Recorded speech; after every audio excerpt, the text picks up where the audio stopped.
To be, are we live right now? Guys, to another episode of The Filler. Ooh. Welcome.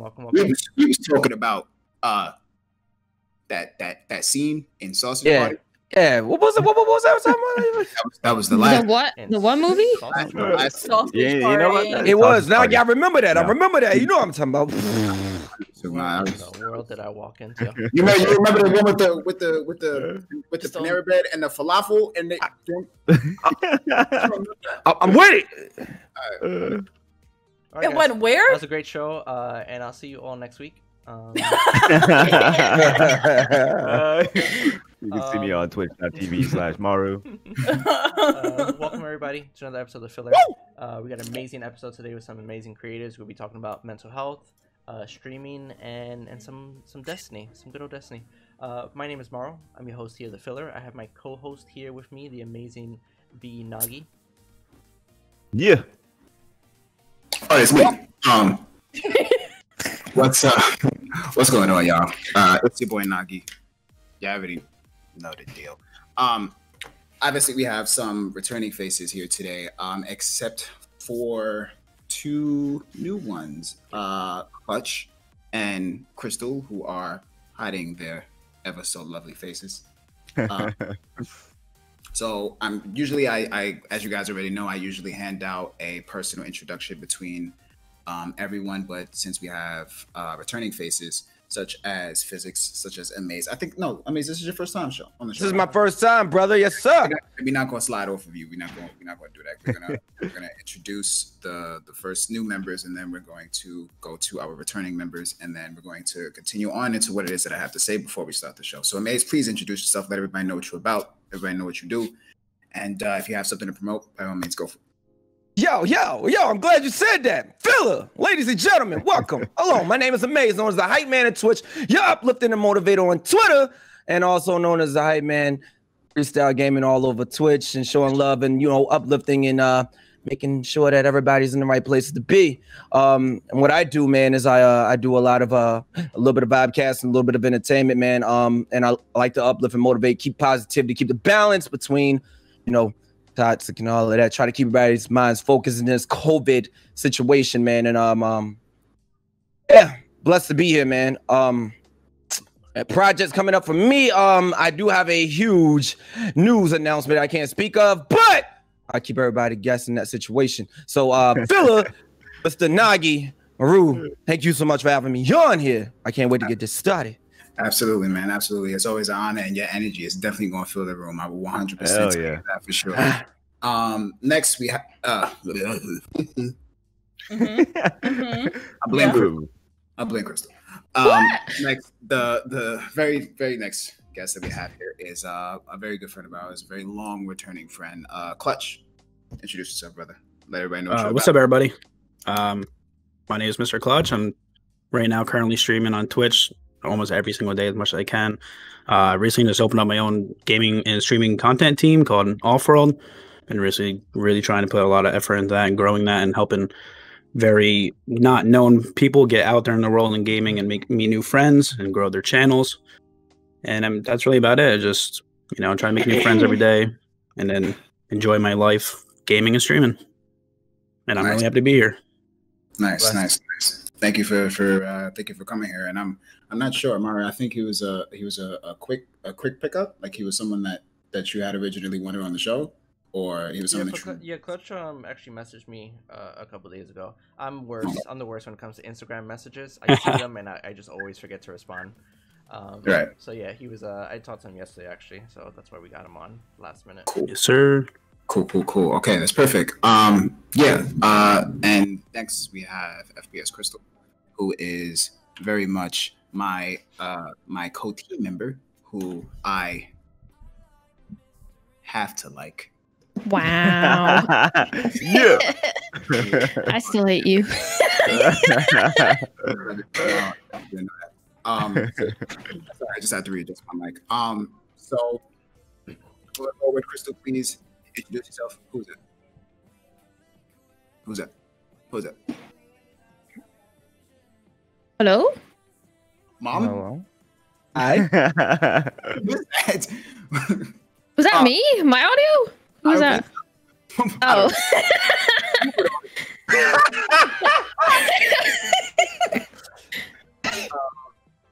Somebody watching television? What's going on? I'm waiting. I'm waiting to see what lights up. I didn't hear anything.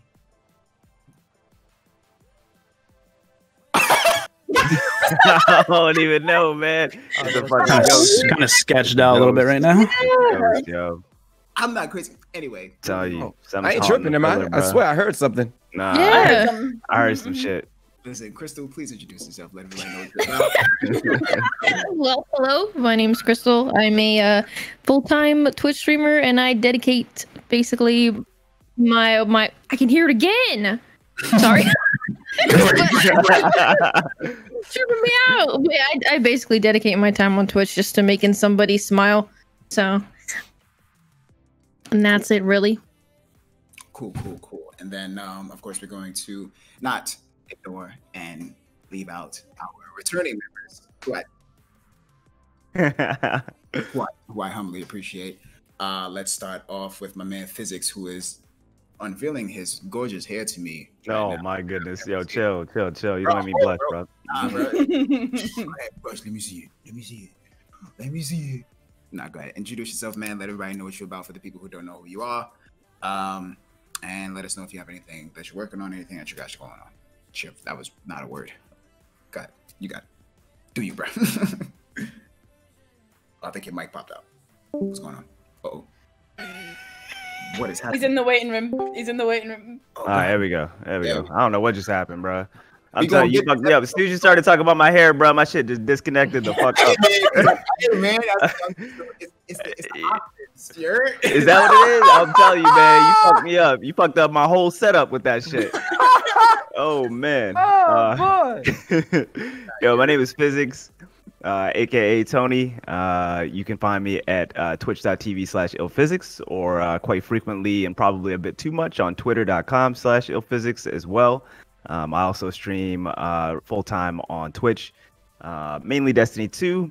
And I mean, my whole shtick is, in the business of building quality communities. I'm a consensus and collaboration, I guess, like guy.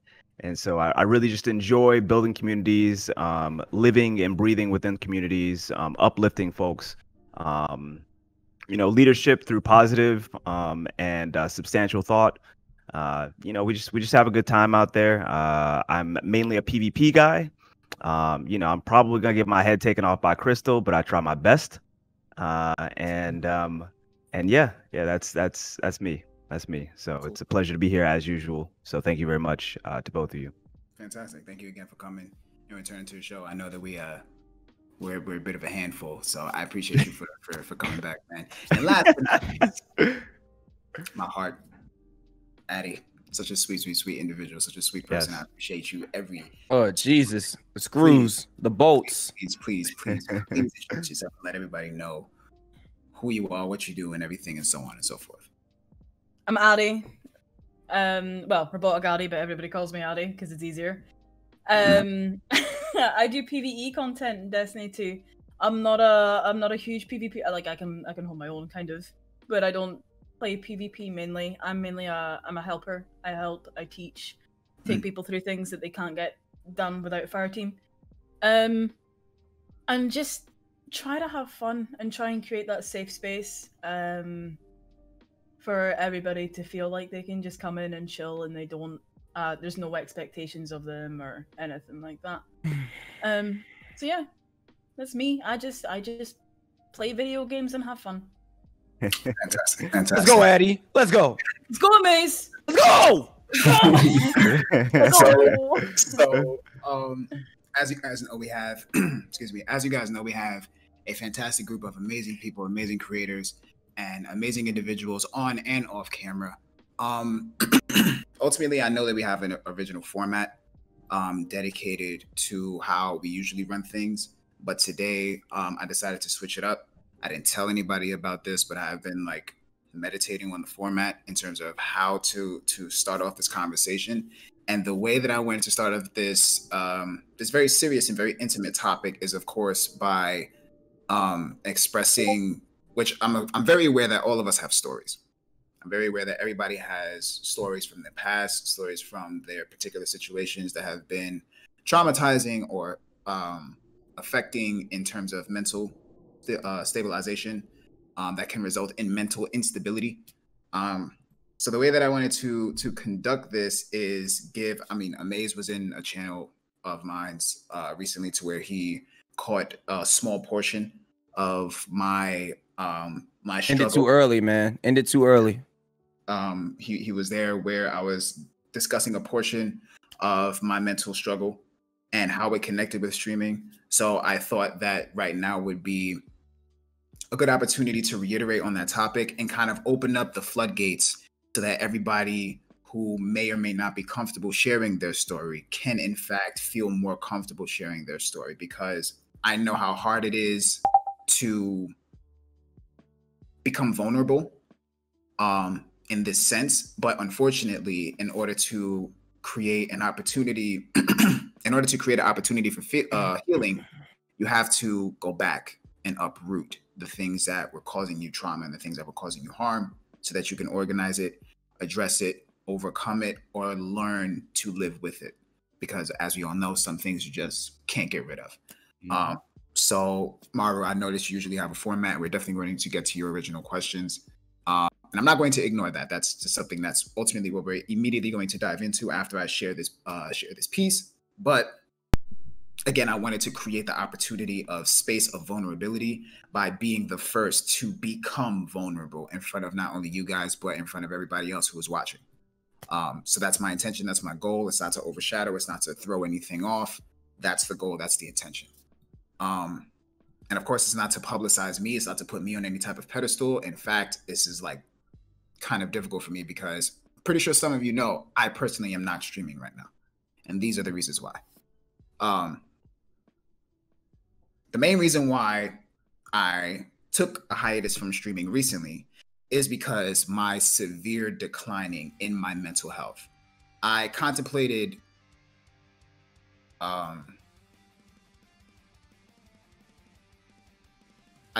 suicide not too long ago. I want to say maybe 3 or 4 days ago. And the reasons behind it is because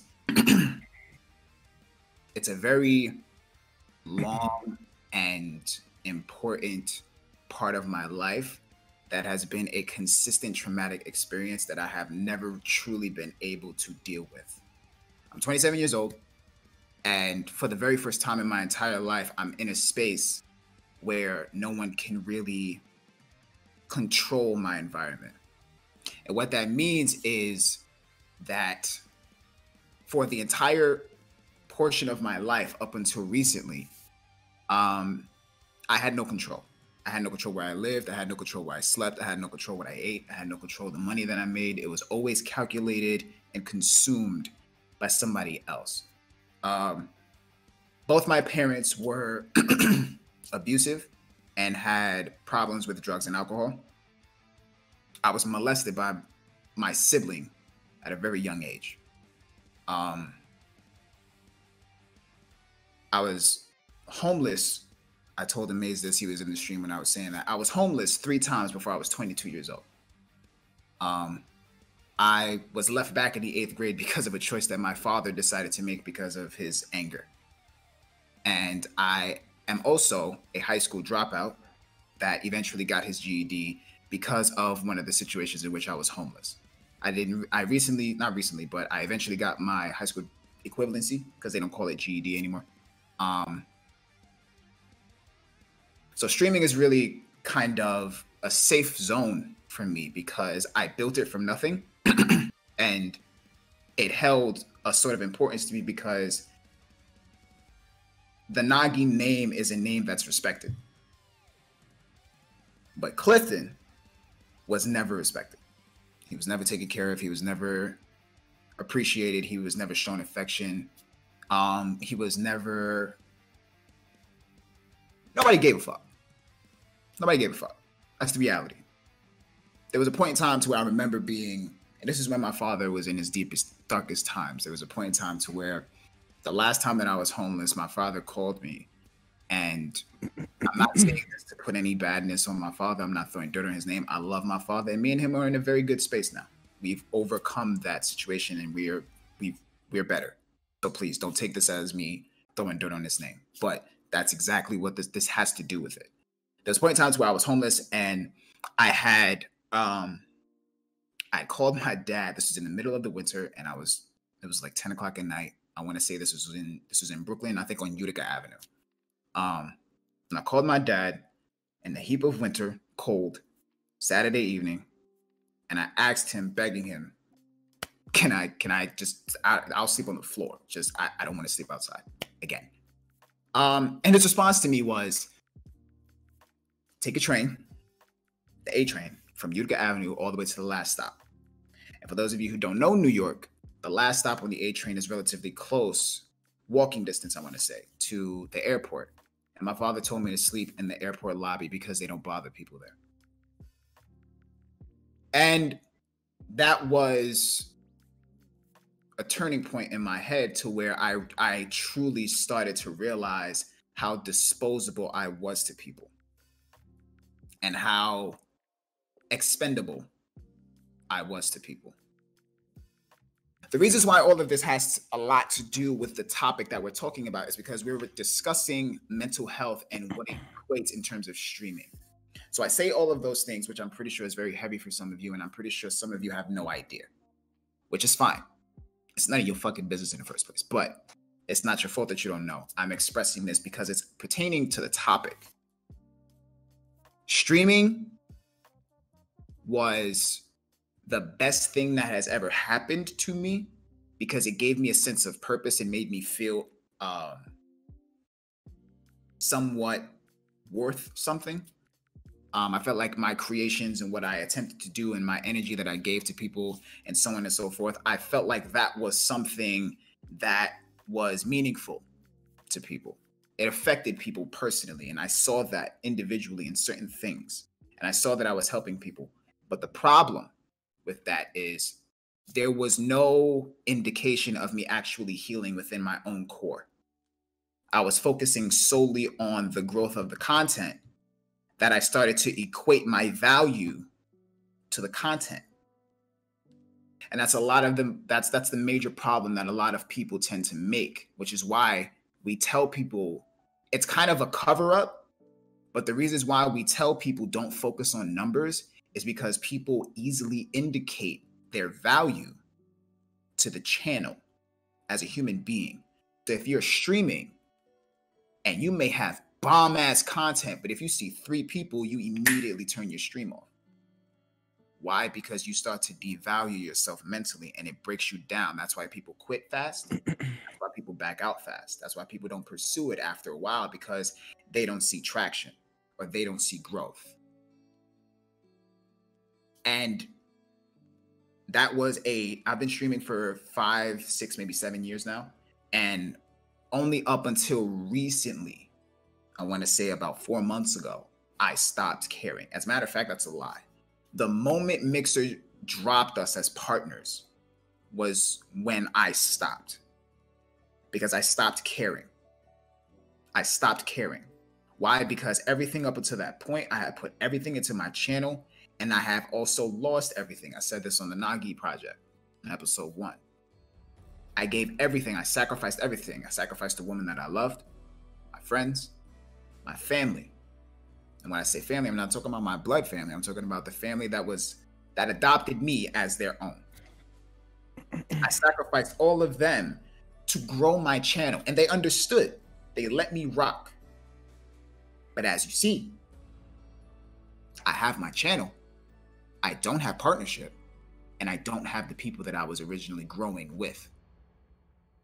So now you can see where the problem is lying. I sacrificed everything, lost everything, and lost the things that I gambled with to grow the channel. So yeah, I have the people, I have the platform, I have you guys. You guys are great. However, I don't have the people that are most important to me. So when I was contemplating suicide a couple days ago, that was one of the main things that was affecting me. And that is the reasons why I decided to take a hiatus away from streaming, because even though I love streaming, streaming is not who I am. At the end of the day, Nogi, it's a creation. It's an identity that I created. It stands for something, and what it stands for is good. However, it's a creation. I'm not fake. I don't hide who I am. Nogi and Cliff are identical, but they're not one and the same. Nogi is a symbol. At the end of the day, I'm still Cliff. And I need to be able to take care of the people that I care about without having to equate my value to them, all of the love and affection that they give me, basing it off of my channel. And that was the mistake that I made. So that's my piece. I'm being very honest, I'm being very transparent, I'm being very personal, because this is a very serious topic, and I strongly want people to stop giving a fuck about the content when it comes down to who you are as a person. It's just Twitch. It's just gaming. It's a career. It puts food on your table. Some of us pay some bills. It's great. It's fantastic. But at the end of the day, streaming will always be a stepping stone to something else. There will never be a end all be all unless you are consistent and then you are comfortable. If you're comfortable, slack, do whatever you want. If you cooling, you chilling, cool. Do not equate it to who you are as an individual. With that being said, that's my piece in opening the door to vulnerability. I'm being 100% transparent with everybody. I literally just summoned thunderstorms and rain. It started raining outside my house. Goddamn. I'm Thor. I'm black though, so I mean, I don't. Does that work? Does that work? That works, right? It still works. Yeah. Colors Yeah. don't matter. Yeah. As long as you're worthy. As long as you can As long as the hammer. I'm definitely You're worthy, bro. I'm worthy. I picked that shit up with a pinky. You work? No. The main focus is, again, to open up that space for vulnerability, because I know that a lot of us have a lot of things that we are hiding, not because we are weak, but because we are scared to reveal that side of us, because we're terrified of whether or not it's going to jeopardize what we're doing or affect who we are on the waves and so on and so forth. And that's great. That's fantastic. But this particular episode, my sections for the Nogi project, there needs to be truth in order for there to be healing and clarity and understanding, not for anybody else, for personal gain, for personal representation. You need to be able to look yourself in the mirror at the end of it. That was real, bro. You need to be able to look yourself in the mirror and know what you see. A lot of us look in the mirror and we don't know what we see. And then we hate it. We hate it because what we see is not what we want to see. Know what you see in the mirror. That's the whole point of this. So that was my piece. I appreciate you guys for taking the time out to listen. And I'm going to hand it over to MARU so that he can begin the original format. But thank you for hearing me out. Cool. Thank Big you for love, big love. sharing. My boy. Yeah, thanks, man. Yeah, Thank you for I sharing. wanna say thank you for opening up that door, because I know in this specific topic, it's very difficult to be vulnerable and speak about those things. And obviously, I've known you for years. I know your story. Yeah. From since the beginning, I've been in. It's wild. It's definitely wild. So I do appreciate you for that. Second, I want to say the whole ghost thing. I totally found out it was my fault. For some reason, I don't know what it was. Discord was taking the audio from my my webcam, so my bad. Yeah, totally my fault.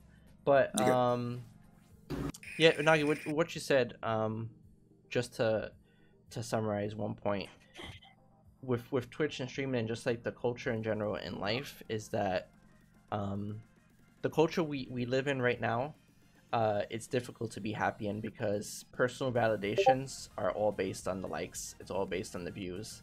So when Right. a person even if you're not a streamer, if you're just like a regular person who has an Instagram account, Twitter account, whatever, when you see that your post gets no likes, 1 like and 2 likes, even if the post is amazing, it just completely, you feel diminished in that aspect. And that's because the culture we live in now has just been created like that. To be popular, to be cool, you have to have those likes, which is, you know, corporations, they make the money off of it, whatever you want to say about it. But that's just the culture that's been created now. And specifically with streaming, like you said, you see 3 viewers, you instantly don't want to do anything. But really, you got to think about it that you have 3 people there who are sitting down and they want to watch you. They're there for a reason. And I've always said it even before I started streaming. My one goal in life was to be able to positively impact one person to change their outlook on life in a positive manner. And if you can, you start with one person, and then that person goes to another person, and you create that cascading effect. And that's why I always say, even one person in your stream, that matters. So exactly, 100% agree with you. But I want to get everybody else's input. We'll go into questions, but if everybody, you know, if we just want to go around and just talk about like pretty much what mental health means for you, things that you do to work on your own personal mental health, and if anybody wants to share anything that they've gone through. I want to tell a story. Yeah, go for it, bro. That's what I want to do. Yeah, I love you. Do. For everybody out there, and no one, I haven't even shared this on my own channel, so do this right now. Listen, ladies and gentlemen, I am the hype man of Twitch, known as that person, very, very positive. I do have asthma. All right, that's one of my things I've never shared. I've always hid that from a lot of people. I have so much energy, but I also have defects that stop me. Entire situation. I am a UPS driver, so I am out in the open all the time. Asthma pumps are needed for me to make it through. Now, back in school, my 2nd, 3rd, 4th, 5th grade year, I was a very energetic kid. Very energetic kid. I was so energetic, I wanted to talk to everyone. I was always wanted to play with everybody, you know, show love, you know, get to know everyone. That was me, very, very energetic.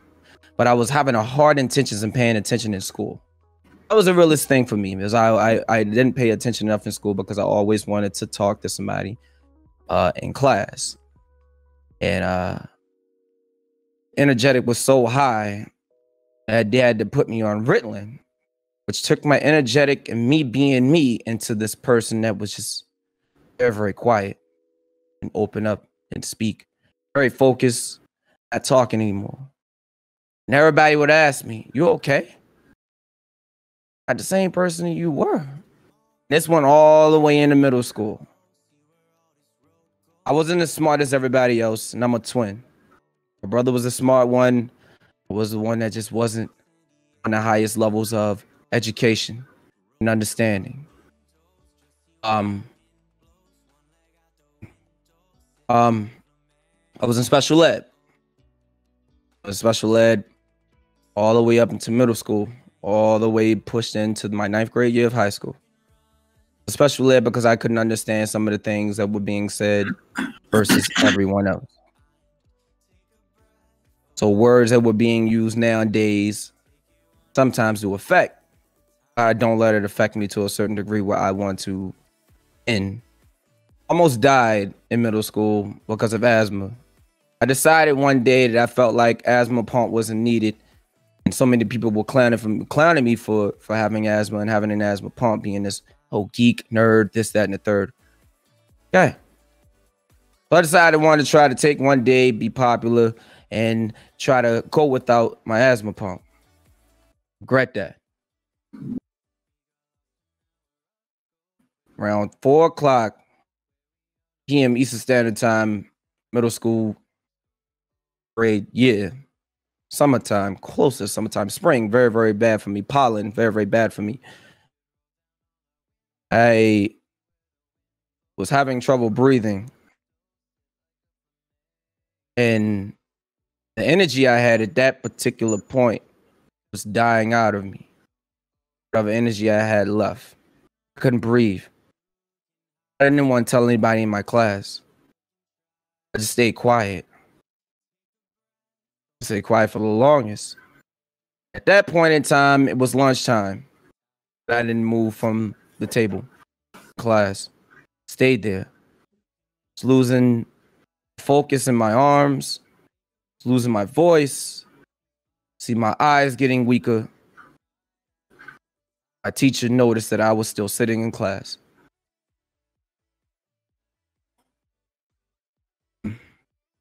I couldn't feel my legs at that point in time. Called 911.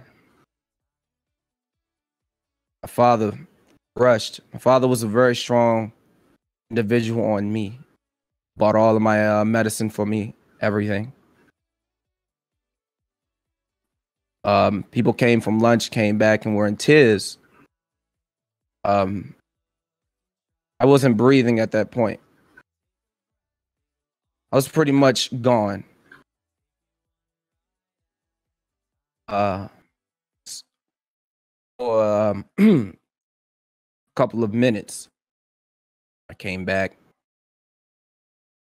and was in the hospital. Family was crying, tearing up. They thought they lost me. I also had classmates that were also tearing up and thought they lost me.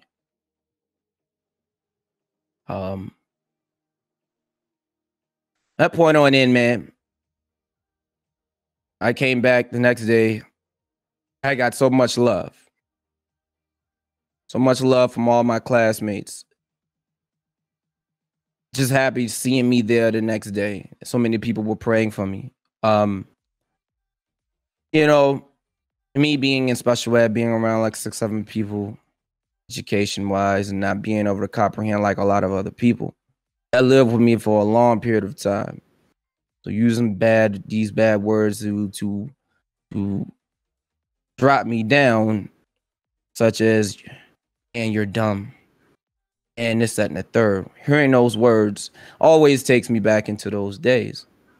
But as I progressed, pushed, high school year, I pushed. I was denied. I failed a couple of times. Sort of like partnership, me getting denied. Upset.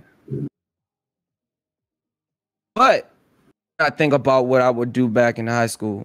My father always taught me that was when you get knocked down, back up, try harder. My grandmother was definitely focused in that situation and being such a positive individual. I would do that. Started focusing a lot more, using my energy as well, not to just talk to people, but to focus on what I wanted to learn. My main mission was to make it out of high school, and I did. I took all of that focus and that energy. I started working. And I started streaming. I was working 2 jobs. Sleep wasn't a thing for me as much. Which became a thing. Destiny came out. I started playing. Me. Being the hype man, as everybody called me, very energetic person. I've been this energetic person my entire life. When I was doing this Twitch thing, I was getting clowned for that. So it's sort of like bringing me back into middle school and being clowned into the situation of being that person. That's a waste of time. What you're doing is a waste of time. I proved them differently. I proved them wrong. And did I prove them wrong?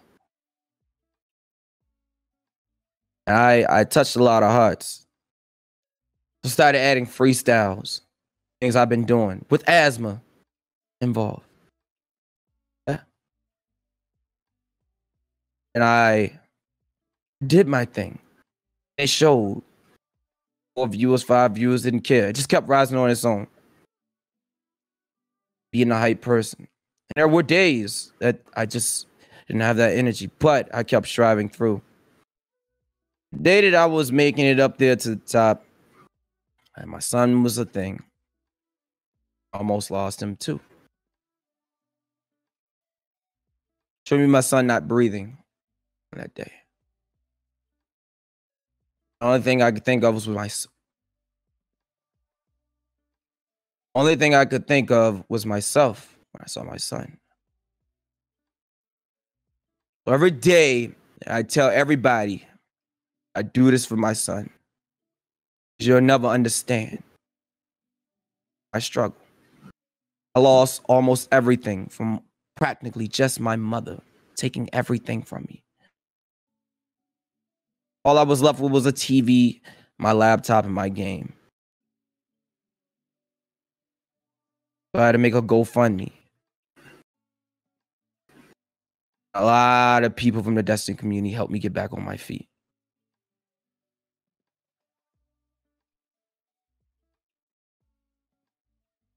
Everything. And I just started grinding even harder than before. So every time I do something, every time I uplift you or anybody, I think of my son.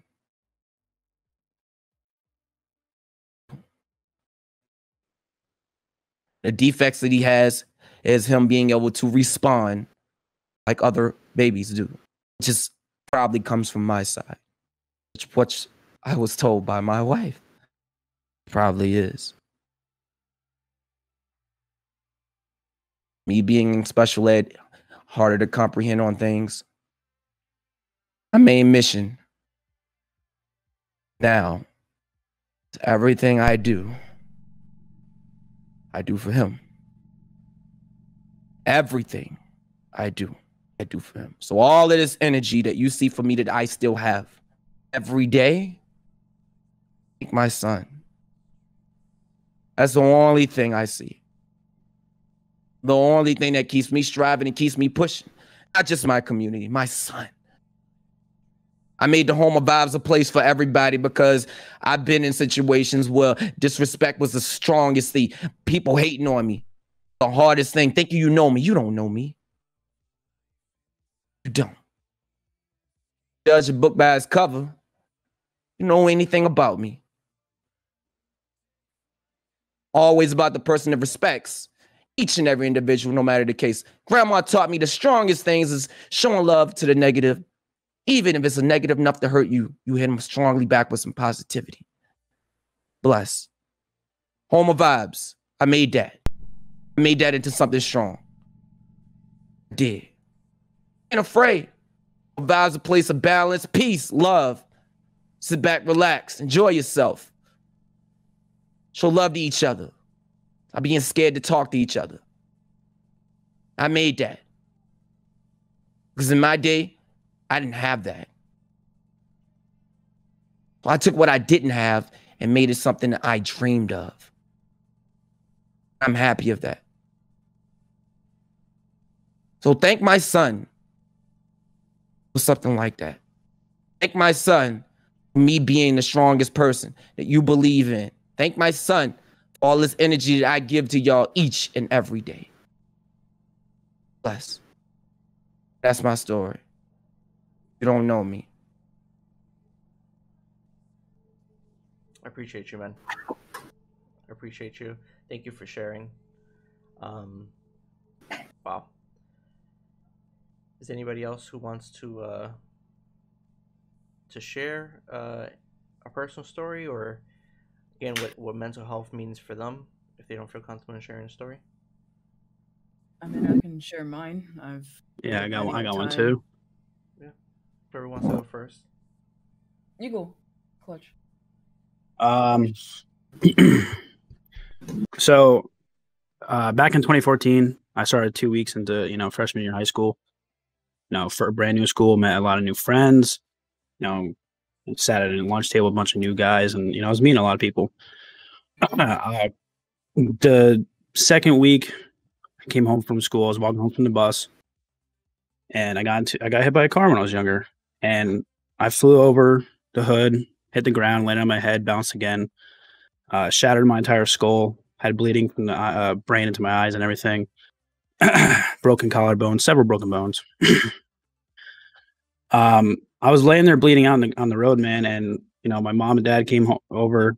We called an ambulance, and from where I lived, it took like 30 minutes for the ambulance to come. So they drove me to the closest hospital, which was about 30 minutes, 40 minutes from me. And I walked in and I'll never forget. I fell to the ground and puked everywhere. And the last thing I remember is them telling me that I got to go to a hospital near New York, and I got strapped down on a piece of wood on a medevac and flown to a hospital. My parents couldn't come because all the staff on the helicopter and the tools and everything, the weight was over the limit. So the last thing I saw was my mom and dad when the door closed, and they put a mask on me, and that's when I got put into a 9-month coma.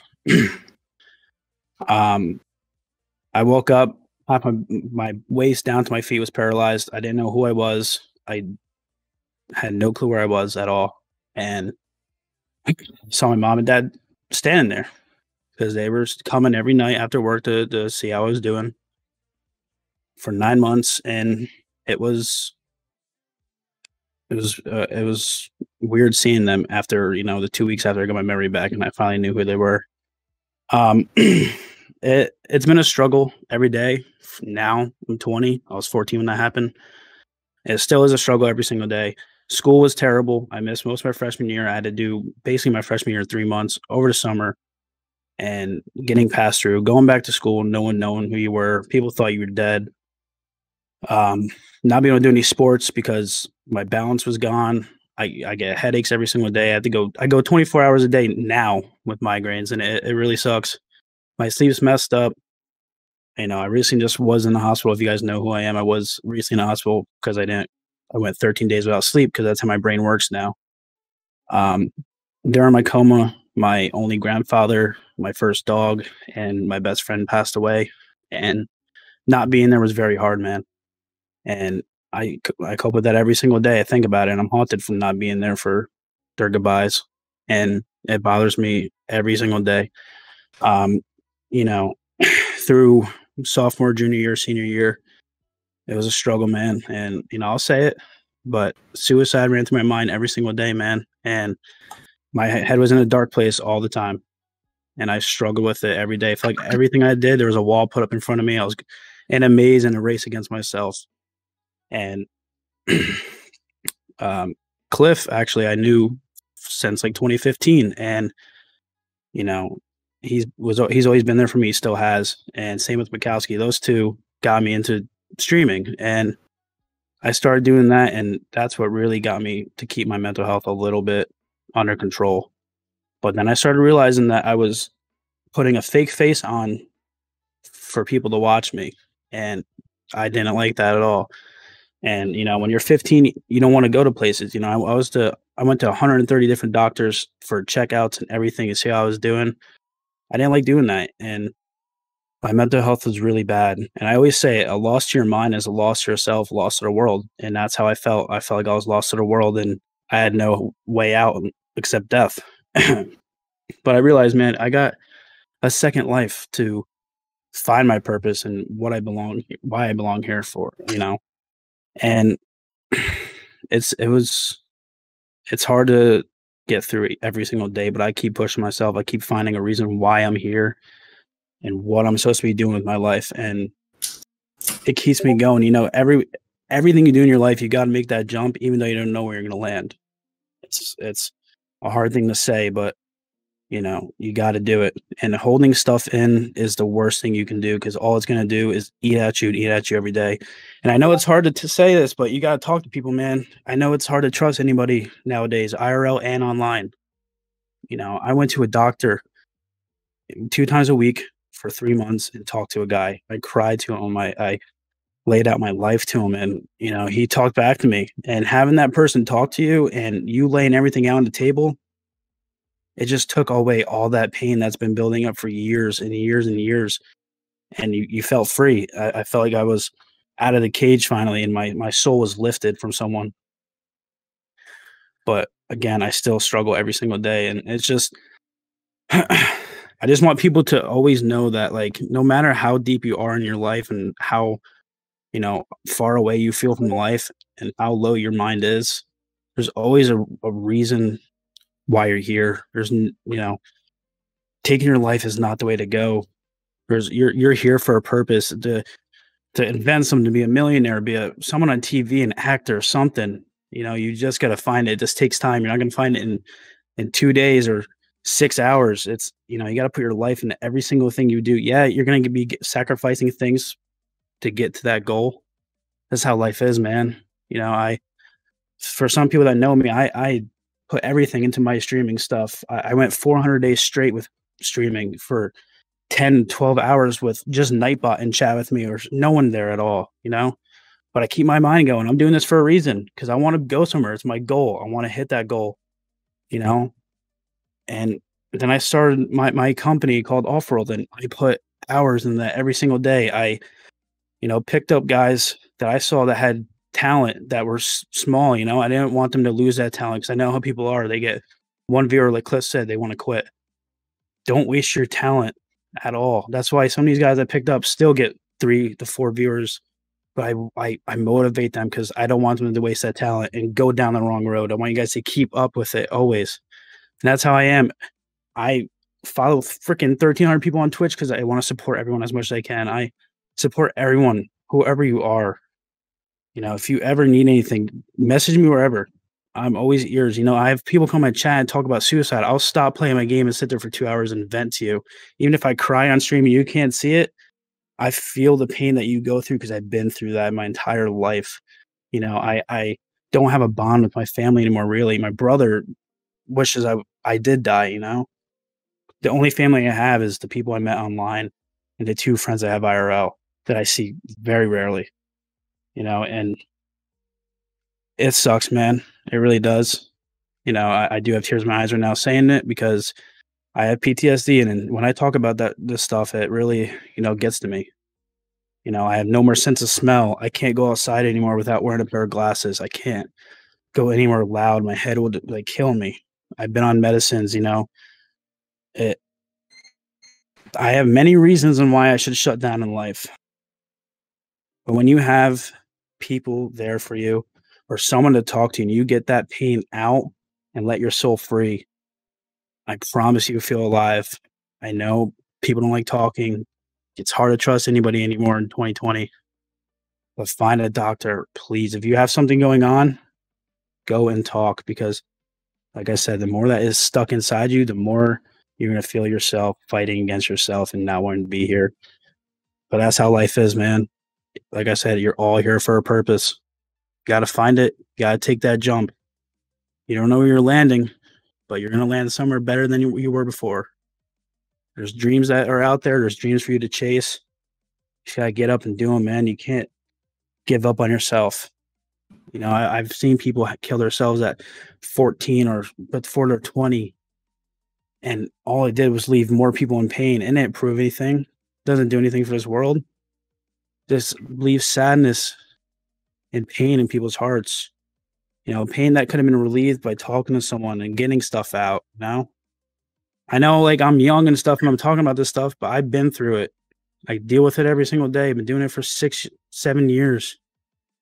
You know, I have no one left in my life really at all, except for the people I have online, and I'm so grateful for some of the people I met. Cliff has been around since I was a 15-year-old kid.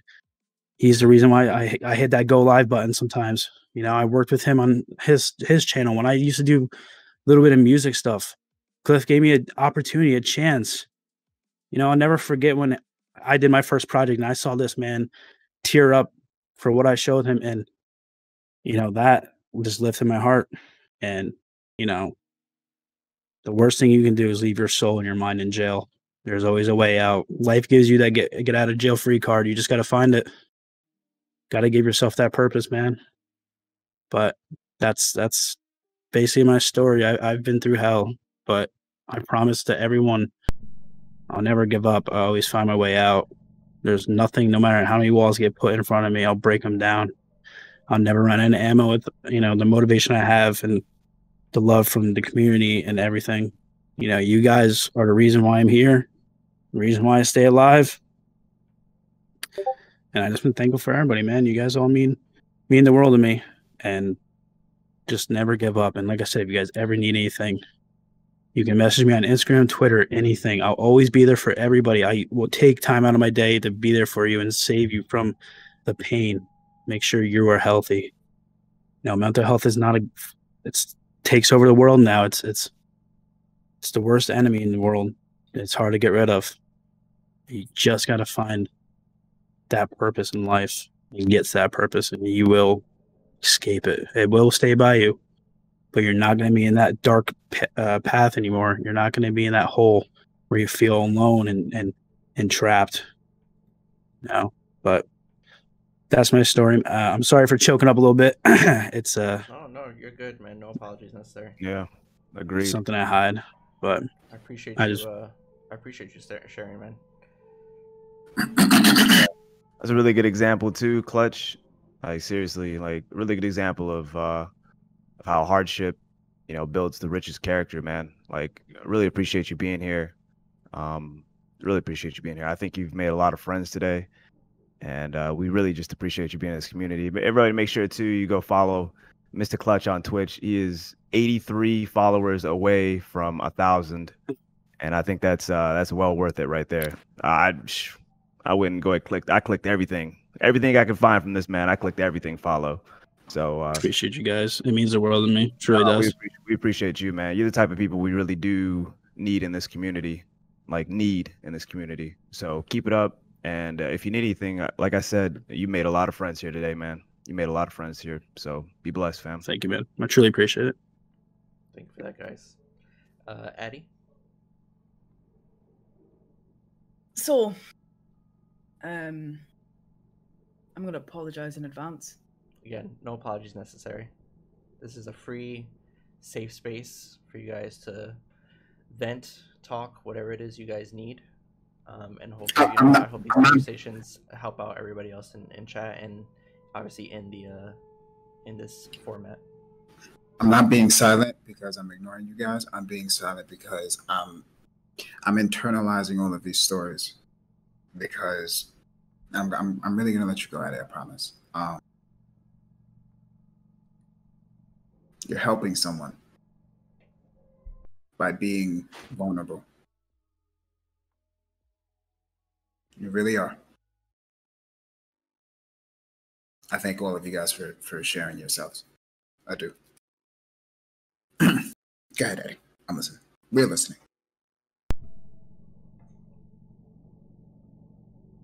When I was growing up, I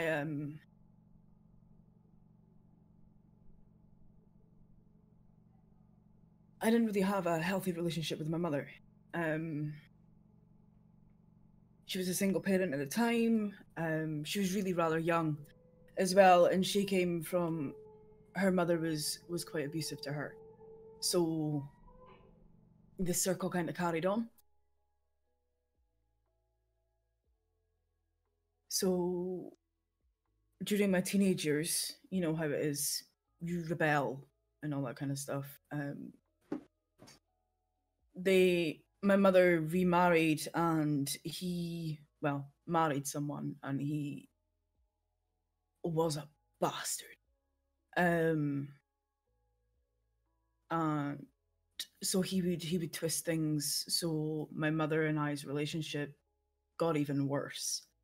For example, they would control how I contacted my friends. They would take away my phone, they would take away my laptop, they would take away anything that they could, just because maybe I forgot one dish downstairs, kind of style thing.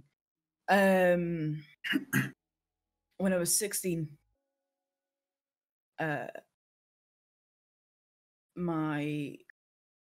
that point I'd started kind of working, so I'd saved up some money and I'd bought myself a phone. I was like, at this point, they're not going to be able to take it away from me because it's my phone. I bought it.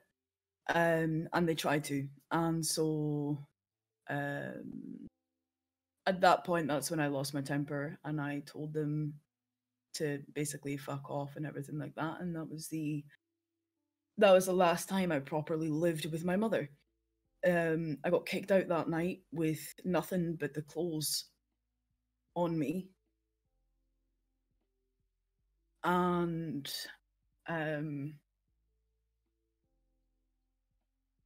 went to a friend's house, and while I was there, I ended up couch surfing for a couple of months. at that point, I'd applied for college and I'd got a brand new job, and both very quickly went down the drain because of the crowd that I was with. And also, so there's a whole myriad of things behind that as well, but I really don't want to go too much into it because we could be here all fucking night. But that kind of snowballed my whole my view on relationships. So there was the abusive relationship that was between my mother and I, emotionally and mentally, and then I was in a physically violent relationship when I was 17. And it got to this stage when in the UK, for those that don't know, in America, in the UK, you can start drinking from when you're 18. In Scotland, it's more of a hobby to start drinking when you're 15. So I spent most of my time drinking an awful lot, doing other things, and I landed myself in a pretty bad situation when I was 18. And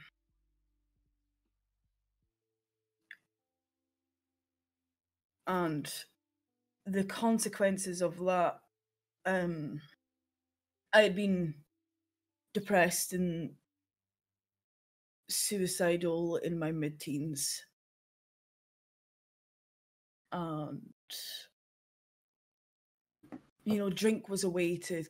drinking and everything like that, and doing whatever else was always a way just to kind of numb it, I suppose. Put a plaster over a gash, you know what I mean? But the repercussions of the situation that I got myself into when I was 18, I still suffer with.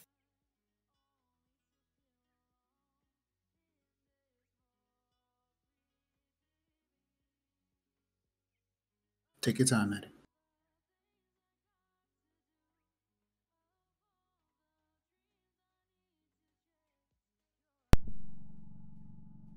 We here. We see you. We appreciate you. We right here. Take your time. I thought I could. You can. You got this. No shame and tears ever. Don't ever be scared to cry. Ever. You gotta feel what you feel. You can't hold it back. One of the biggest issues that we have when it comes down to our emotions is that we have the tendency of, and it's not, as a matter of fact, no, I'm not even going to say that statement. This is the real statement. And this is one of the hardest lessons that I had to fucking learn.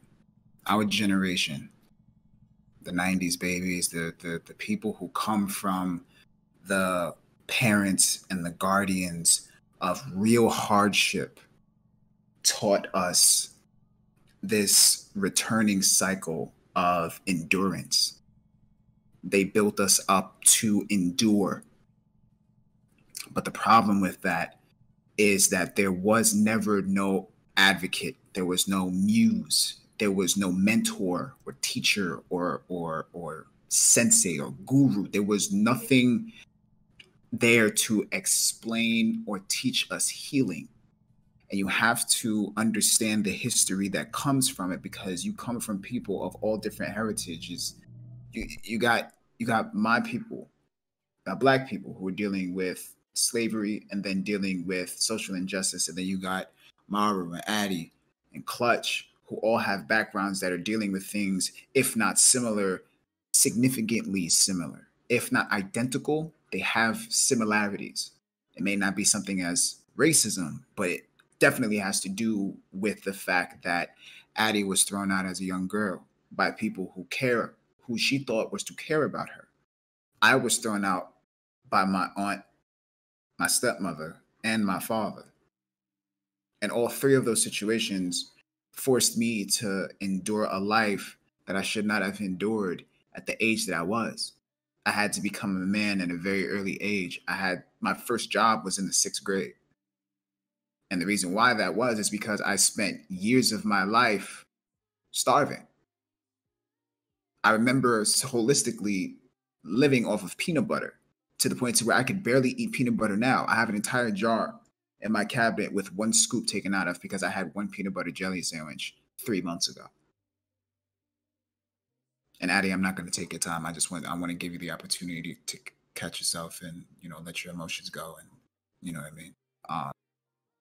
But we have been forced to learn how to endure. Everyone who are dealing with these things are warriors. And the terminology warrior is so sophisticated and praised. It's so popular. It's cool as shit to be a warrior. It's cool as I call myself Vegeta. Prime example. The problem with being a warrior is that warriors are not taught to be sensitive. Warriors are not taught to heal. Warriors are taught to move forward with wounds. They don't take breaks. They fight on until the battle is done. And if you can recall every story of a prime warrior, once the battle is won, the warrior dies.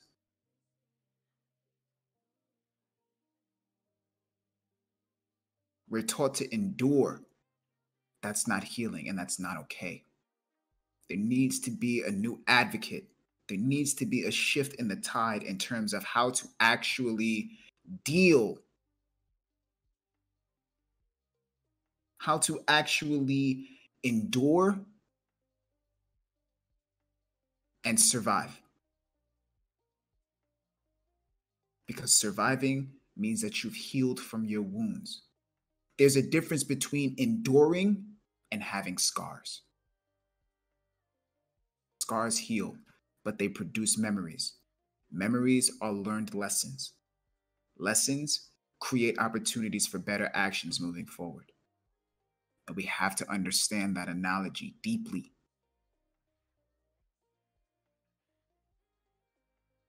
Now you go ahead. Go ahead, Eddie, whenever you're ready. Thank you. It gets a bit overwhelming to be able to continue talking about it because it just kind of goes downhill from there. Yeah, I'd placed myself in a bad situation when I was 18, and the repercussions of that, I still feel.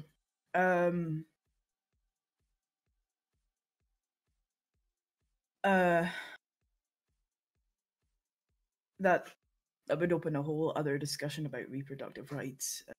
That's not something I want to go down tonight. After that, I just fell down that hole from the age of 18 to, I want to say 19 and a half. It's a haze of working in a bakery, drinking, self-harm, and whatever else that I could do to numb the pain. So I met someone during that time, and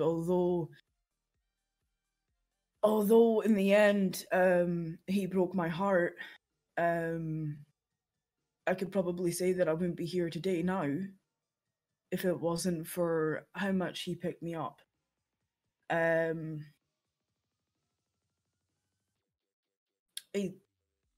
still get angry at the history, but and then I was 22 and I was with someone, and we hadn't we talked about children, and he basically said that he hadn't wanted any. It's fine, fair enough. We'll see how we feel in a couple years down the line. A couple years turned into a couple months. I found out I was pregnant 3 days before my birthday. and we decided to really like go for it. Like, he was excited. He wanted to be that father that he never really had, because his father was always away working and everything. For those of you that don't know me, I'm a single parent because he had a lot of his own issues. There was stuff that he hadn't really dealt with, so he was still grieving and everything like that. But it became such a massive wedge in our relationship that I actually was the one that ended up like ending it. And it's like, I cannot be the third person in this relationship. You need to really grieve properly. It took him 3 months after that to stop messaging me back about seeing his daughter. And throughout that entire relationship, I had suffered pretty badly with postnatal depression. I'd been on medication, and although the medication worked in helping balancing my extremes, because it was either extreme lows or extreme highs, there was no in between. It kind of helped balance that out. It was more unhappy all of the time, more than happy. It wasn't deep down at the bottom of the bottle unhappy, but it wasn't, I'm happy with life, I'm comfortable with life. It was very much I'm getting up and I'm doing the same thing again and again. I have this small human that relies on me for fucking everything, and the other person that helped create her doesn't do shit. This was the man that said that he would stack shelves if he needed to, that kind of thing. And Willow had turned 8 months old and he still hadn't found a fucking job, and I was the one that had to go out and get one. And it all just became too much. Just before I got help and got treatment, I had seriously considered dropping off my child to my mother and just disappearing. Postnatal depression is a fucking bitch.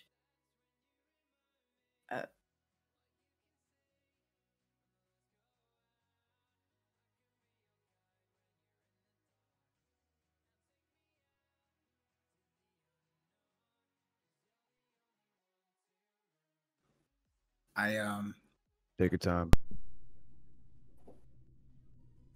I connect deeply with this as a young man who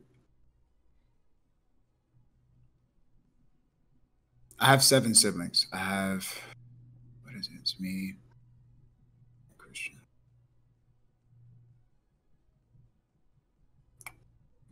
I have 7. There's 8 of us. I have 7 siblings. I have 3 brothers and 4 sisters. Most of the kids belong to my father. And I think only 4 of us belongs to my mom and my father. Only one of them only belongs to my mom and another man. My mother legally cannot have children. My mother, who I love very much, she's a sweetheart. She has never been the same because of her medication.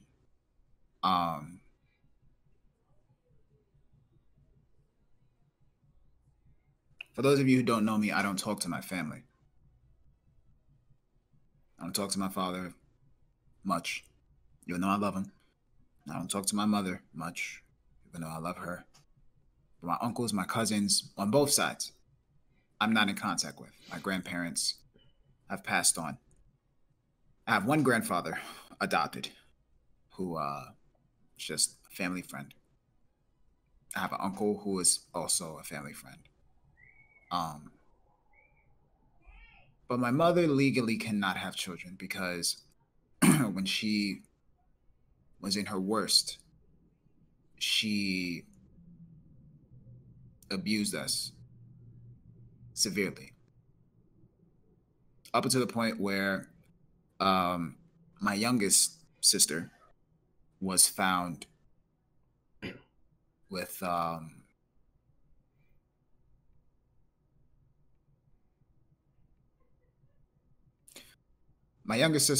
with fractured legs. I was found covered in my own shit. My youngest brother, he was sitting somewhere. And since that day, she is not able to have kids. If she was to get pregnant today, they would take her children from her. She takes medication now, and I remember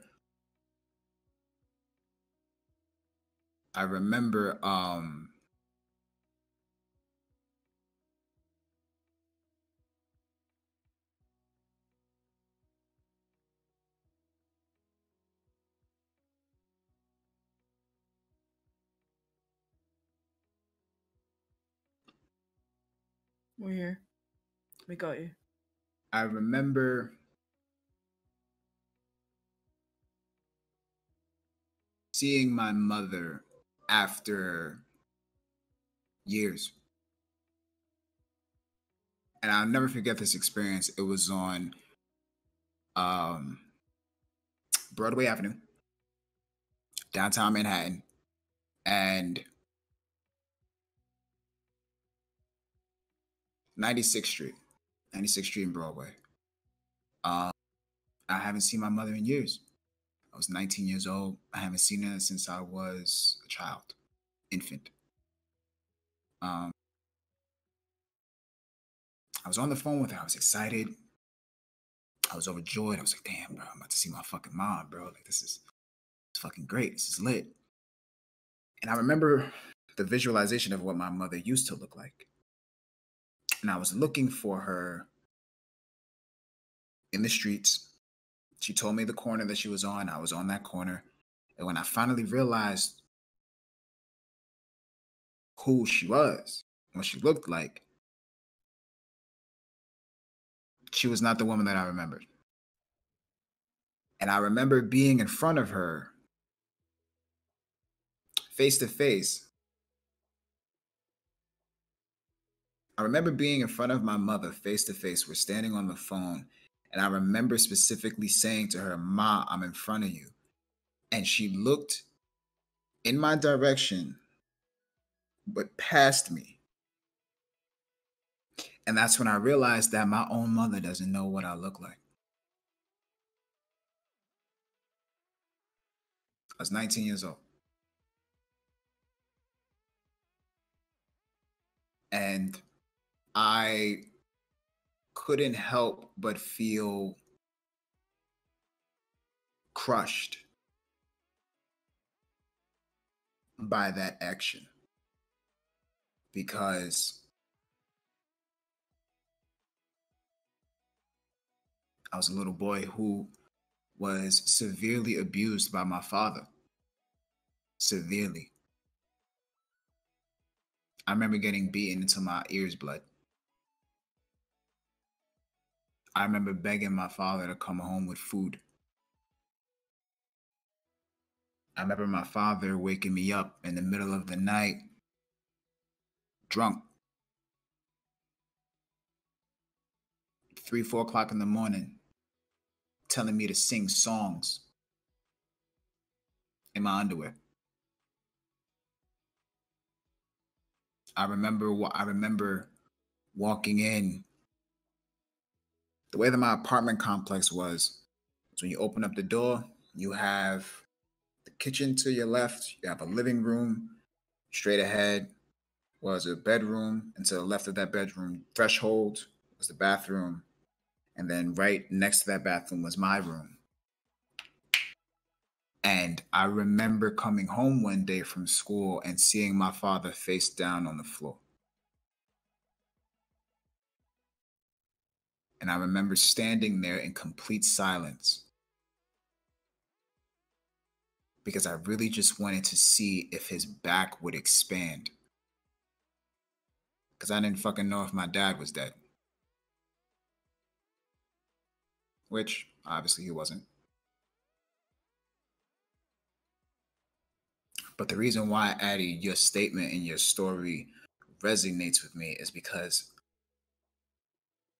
I lived the reversal of what you experienced. Not only did I live the reversal of what you experienced, I lived the reversal of the choice that you chose, because you chose to find some sort of alternative to get your mental under wraps. And at that time, my father did not do that, and he openly took it out on me. Out of all of my siblings, I was the only one that was there with my father. And I know we have other people to share their stories if they decide to share their stories. I know Crystal didn't have a chance to talk. But I thank you for sharing that, because it's unimaginable being a parent and going through the mental capacity of seeing someone that all of a sudden, like you said, literally relies on you for everything. And you have no fucking idea what to do. And I'm not even a parent, but my ability to understand people for some reason goes beyond what my heart is actually capable of enduring. And it is crazy. It's terrifying. But I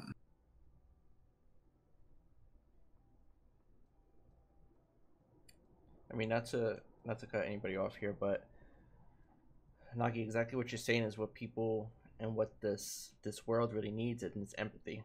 It's being able to feel for somebody without fully knowing the situation and being in that situation. And when you have that empathy, that's when you can relate, you can find similarities, and even in the differences, you can still come together and heal in your own kind of capacity. And if you have that empathy, you're leagues above so many other people who can't fit themselves in another person's shoes, who can't see things from another side of you, that they stay on that one path and everything else around them doesn't exist, and they only have that one belief. And it's truly the amazing people in this world that can feel things that they might not have felt through another person. And it takes balance too. Sorry to interrupt. It takes balance too to be you know, that level to maintain that level of empathy. It takes balance, because we're also talking about, I mean, if you're feeling those things, you're also to some degree taking on the weight, you know, taking on the burdens, 100%. you know, of those perspectives, of those experiences. And generally that empathy that you have is derived from probably having some degree of personal experience in that same arena. So, I mean, you're just, you know, you got to be careful not to take on too much to the point where it compounds your own pain. 100%. So, there's a lot that comes with empathy, most definitely. But you're right. I mean, empathy is everything in this world, especially now, when we just have so many challenges that we face. I mean, I guess we've always had challenges, man, but man, It's tough these days. It's tough. It's tough. It's tough to 2020 is tough, bro. Be vulnerable and be open and honest. Physics, I'm not sure if you was able to share a story, if you chose to share a story. Is that something that you want to do? I mean, I'll definitely talk. I mean, yeah, you know, I can talk. Absolutely, absolutely. I mean, I know that you've been, helping everybody else with their. I'm chilling. You know me. I mean, a lot of people have probably seen a decent amount of me at this point. I love listening, Right. like I feel like that's a key element of empathy, is being able to absorb and oh man, absorb, internalize, like you said, other people's perspectives. Right. So I'll listen all day. And usually that's the reason why I like to kind of take things last. Mhm. Is for that reason, So I mean, first and foremost, I appreciate everybody sharing their stories. It's not easy, folks. I mean, I'm sure a lot of people know it's not easy to share, to be so raw with our pain. Like, to show that degree of vulnerability to strangers in particular, multitudes of strangers. So, I mean, that's why I said it in chat earlier. These people are fucking heroes today for me, personally. I don't know what else to say about that. It's just deep. It's just deep on that level for me. So thank you really for sharing your stories, everybody. Because they certainly have touched me, and they've certainly touched quite a few people in the chat as well, as I've been following it. And it's important. Somebody said it in the chat. It's important that we normalize these types of conversations, that we normalize mental health. How else are we supposed to relate to each other's humanity and treat each other better? And also, understand these perspectives and listen to these perspectives. It prepares us for our own pain that inevitably comes in everybody's life. I mean, there's statistics. I can't even remember the statistic. Like the majority of people are going to go through a major depressive episode in their life at some point in time, and it's just like the way that we treat mental health, particularly in the United States, the fact that we treat it as a stigma. Most people aren't prepared for that. And considering most people aren't prepared for that, then that ends up taking a large chunk out of our grind. So it's really important that we normalize mental health. It's really important that we normalize these types of productive conversations. It's not necessary that people expose the rawness of their pain, but we do need to normalize that as well, to the point where people feel safe, that they understand that this is a space, that these spaces are safe to have these conversations. So I don't necessarily, have an experience that I want to share today. I mean, I've got thoughts about mental health. I mean, if folks follow me on Twitter, I've always got thoughts. I've got a bunch. The running joke these days is I've just got unsent tweets on unsent tweets. I really do. I can just pull something out. And with gaming, man, as with anything, it's about balance. It really, really is. And it's more difficult for some than others, for sure. But it really is about balance. And if all you're doing is gaming, if all you're doing is streaming, if all you're doing is creating content, that's not balance. It requires forming relationships, both in real life and online, if possible. But relationships are key, important. Exercise. People, please get outside and exercise. Please take in the external beauty of our world. It gives you a perspective on each day that is really important, really, really important to your mental health. But exercise. Even if you go outside and just take a walk every day, it is hugely important, especially if you end up sitting down at your PC for 8 hours a day, either gaming or content creating or working or whatever else. It's hugely important. And it's hugely important right now, especially with social distancing and the fact that most of us are at home the majority of the time, and not out socializing, even if we are extroverted like myself. Just hugely important balance. It always comes back to balance. So I'll try to keep it to a limit here, but things to kind of be aware of, because I thought as always, I always have notes and always have things that I prepare, if I come to a podcast, if I come and to talk to folks, Video games can be a detriment to your mental health if you use it, as a coping strategy, as solely as a means of escape. It's really important to be mindful of how you're using it and how you're spending your gaming time and what you're giving up in order to game. If it becomes a detriment to your social connections, to your family connections, to your work, to your school, then these are important things to kind of like keep tabs on.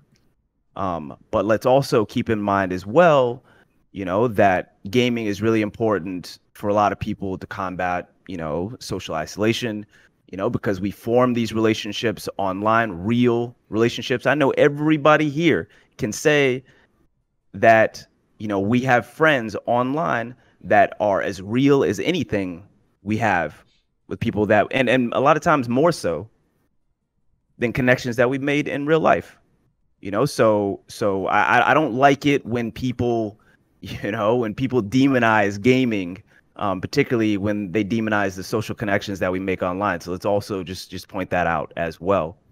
But there are benefits, most definitely, to gaming and forming social connections and communities, joining communities and being engaged and involved in a very real and positive way in communities.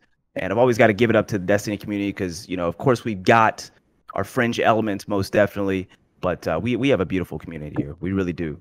And these people here today, who most I've known for quite a bit now and looked up to for a while now as well, even before I met them, are a testament to that. They really are. Let me see if I had any other notes here, because I was just listening and kind of like jotting down a couple things. I think Nagi already touched on it a little bit. Just be careful, validating your sense of self to likes, and to the connections that you make, like the connect, like follows, etc., things like that. Your validation really should come from, a lot of it should come from you just having your own sense of self-worth, but it also, for me, that validation comes from, the feedback that I get from those real connections and friendships that I have as well. Right. So, all these people that aren't my friends or whatever else, I'm not friends with quite a few people. I don't care about their opinion of me, but if Nagi comes to me in the DMs and he's just like, yo, like, Tony, what do you think about this? Or Tony, I read what you said. Let me give you some thoughts on that. I'm gonna fucking listen. Amaze comes to me and Amaze got open DMs every day. Right. Open DMs every day. Hey, I comment on something. Yeah, go ahead, Amaze. Yes, absolutely. Yeah, I just want to say something, man. Ladies and gentlemen, everybody out there standing, I make video posts each and every day, and I love doing it. Right? Uplifting, motivating somebody. My main mission is to touch somebody's heart. Somebody. And that mission goes on to tag somebody else to touch somebody's heart. I do this. This wasn't a thing before. I didn't make videos to come out and just make those. No. I made videos because right now is a pandemic. COVID pandemic. I'm in it every day. Yeah. Every day. So I take a chance every day. And I got a son I have to make sure I take care of. I need to make sure I'm there. I need to make sure every time that I'm out there that I'm taking care of myself. So I make these videos every morning. I wake up like this. Positive, ready to roll, energy. I just got it in me. I can't help it. I love it. I send that to everybody because everybody out there is either having a stressful day, and two, things might be affecting you. I always want you to know to be great because that is the situation. I am a gamer. I am not an outsider like that. I get outside when I do my UPS deliveries. That's when I'm outside. But I live the life of gaming.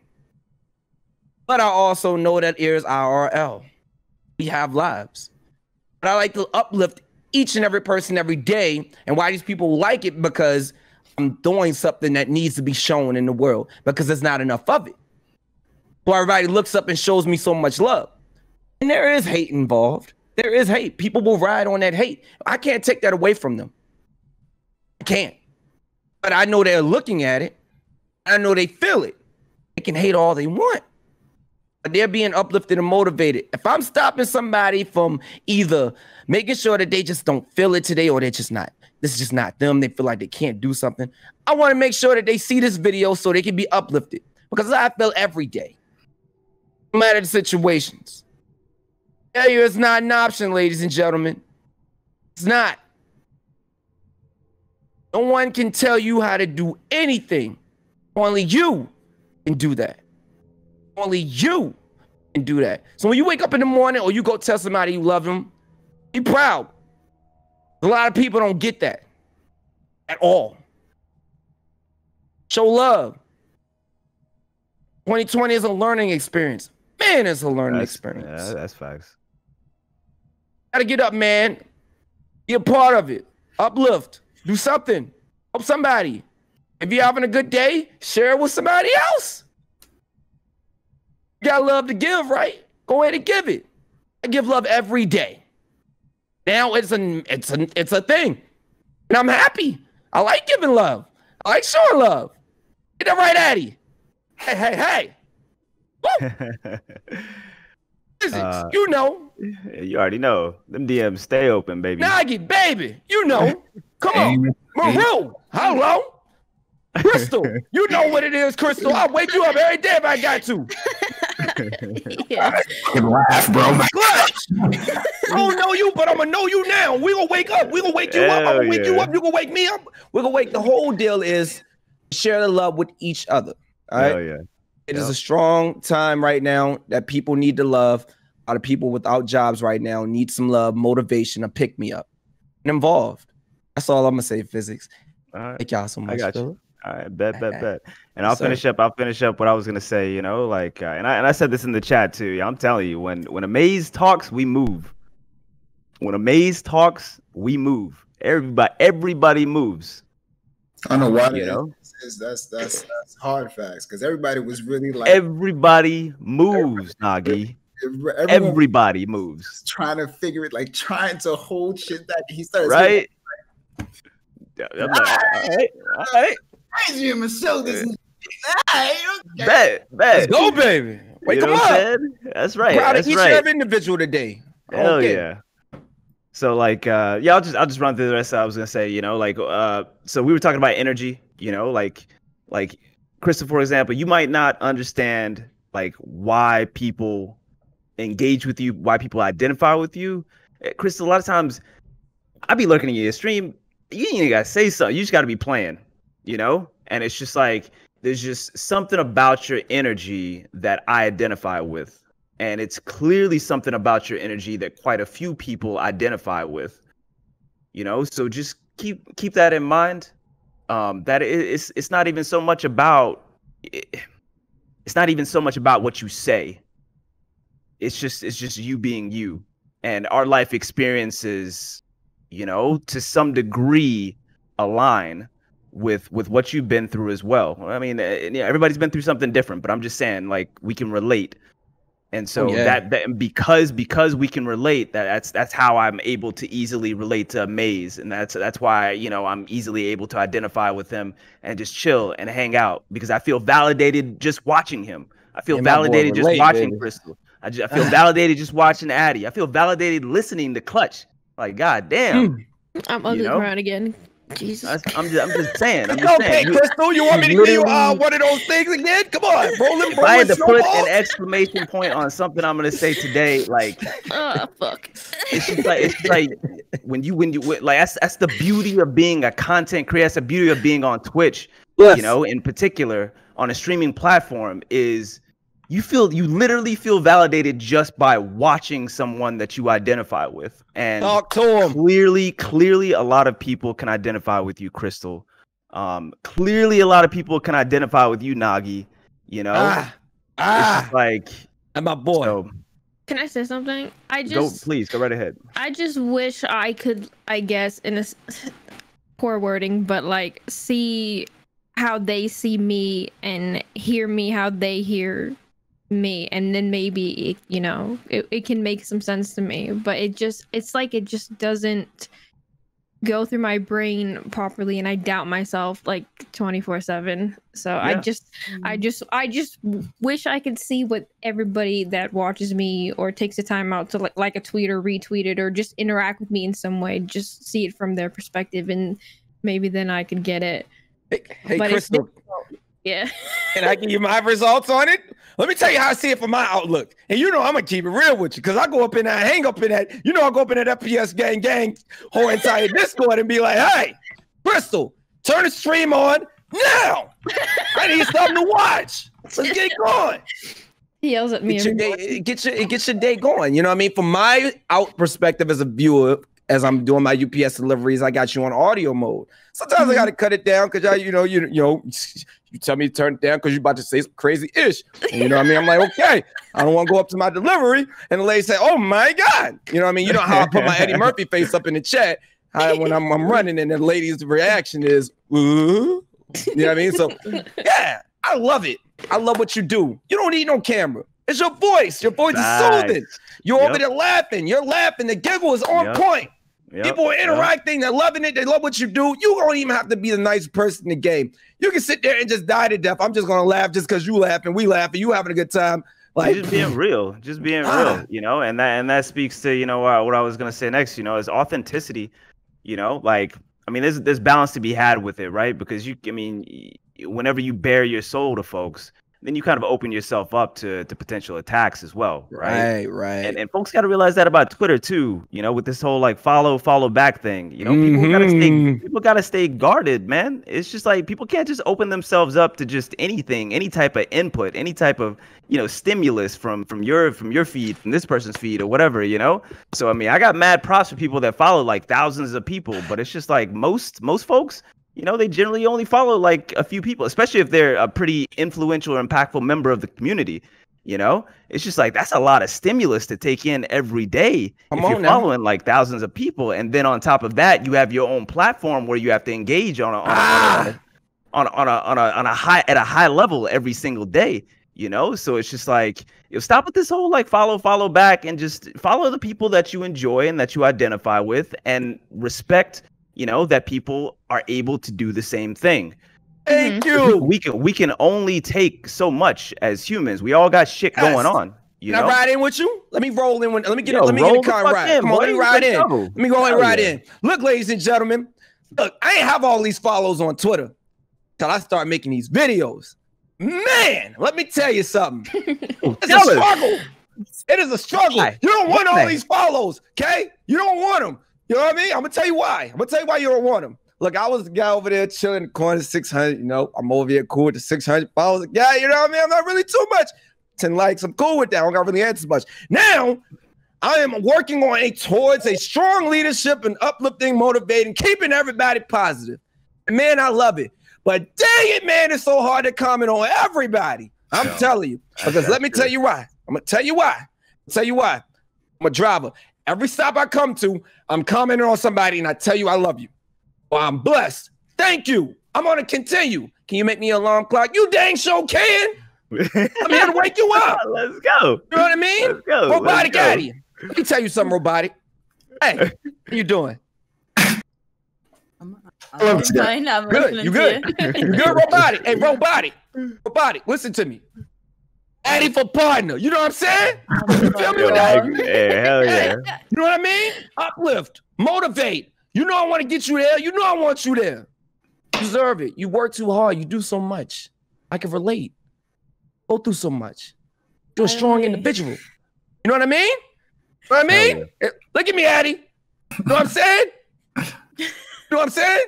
You know what I'm saying? You know what I'm saying? You know what I mean? Crystal. Yeah. Good?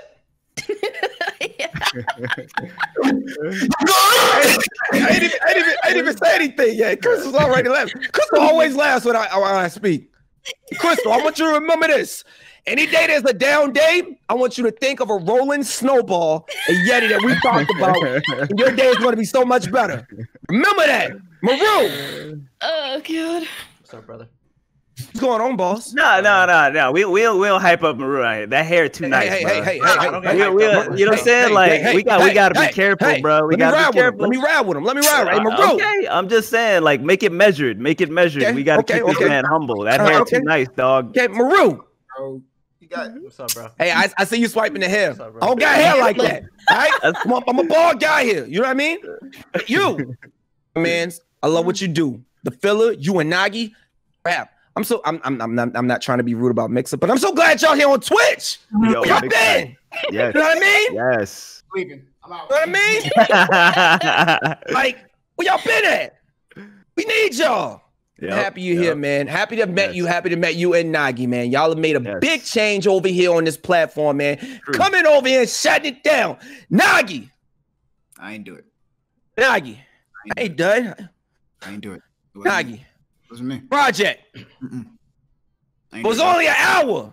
I need you to add 2 more hours into the project. Nah. Let that man have. Hey, hold on. Wait a minute. I'm just saying. I was in there we ain't trying to exhaust. We ain't trying to exhaust him or whatnot. Then watch it on repeat. It's a vibe, dog. I did. If you want me to be real, I did watch it on repeat. Well, there you look in the situation. Don't put extra pressure on him. Look. Listen to me. A man started talking. The minute he started talking from the beginning, I was like, had my drink, and I'm like, yes. And this is me on my break at work, by the way. So I'm over there like, yo, I'm waiting for this Nogi project, and he dropped it. I'm like, oh my god, Nogi, I can relate. And you can see me just putting all these caps in chat. The way I'm talking now, Nogi, that the big caps in chat is what I was actually saying. I'm like, yes, Nogi, talk to him. I've been waiting for this. That's what I was about to say. I don't really know how you were able to eit, because you just said you were eating that whole time, and I was there for about you can only imagine 45 minutes of that. All I saw you being is in the chat, just the whole time, you know? Listen to me. Forget the deliveries at that point. That whole album was Nogi. I enjoyed every bit of it. Nogi, the project, brother. The project, brother. True. And like I said, I'm going to say it again. No disrespect to Mixer. I'm so glad you are here on Twitch. Fuck Mixer. Yo, all disrespect to Mixer. That's my shisha on that. I can't make the noise right now, but fuck him. Yep, exactly. But I am really happy that you folks are here, and that brings up another small point as well. It's just like I didn't even know about you guys, community wise. I didn't even know about you guys over on Mixer. You know, like I'm so happy that so many of you, awesome people, like quality ass people, are over here now, because now I feel like you guys certainly have enhanced. Like this community as a whole, and I feel like we're more connected as a community with you folks over here. So many stories are like that. Absolutely. To connect on that, actually, when I recently did, I'm pretty sure you guys know She Snaps. Hey, I was recently invited to be on her podcast called Bars, where she talks about social injustice and all of the hard stuff right there, boy. And she invited me over into the podcast, and to connect on what you just said, Tony. What a lot of people don't realize is that me and Mara have been in this community. We were just under a different name. So when we tell people the original names that we were under, they were like, "Oh, that was you," and I'm like, I'm freaking long. I mean, bruh. But to connect on the sake of time, and I'm very, very, very happy that everybody got their opportunity to express themselves. Before we hand it over to Maru for the closeout, I just wanted to say a little bit more, directing to the hearts to everyone that spoke today. Clutch, I still have your song. I still play it. I never deleted it. It's still there. I still use it. It's actually a part of a different portion of my channel, but it's still there. That's still my song. Keep doing what you're doing, man. Bless. I know it's hard. I know it's tough. I know you be feeling like you're by yourself, and I know for a fact it feels like there's multiple walls up against you, but keep doing what you're doing. Crystal. Yeah. Fucking annoy me. Oh my god. Yeah, what the fuck? Got him again. No, you're honestly, like, it was so easy to become friends. I've been friends with you for like 5 years. Hey, you forgot what the fuck I was? Huh? Forgot me. Forgot me. You left Instagram, went over to Twitter, got big, and you forgot me. No, I didn't. I know you didn't, but immediately it was easy to become friends with you. It's everybody. The energy. Yeah, everybody's at this point. And me and you together. Oh God, me and you just got to create content together because that'll just be a banger every time. Yeah, just leave your unlotion toes out of it, and we're good. Whoa.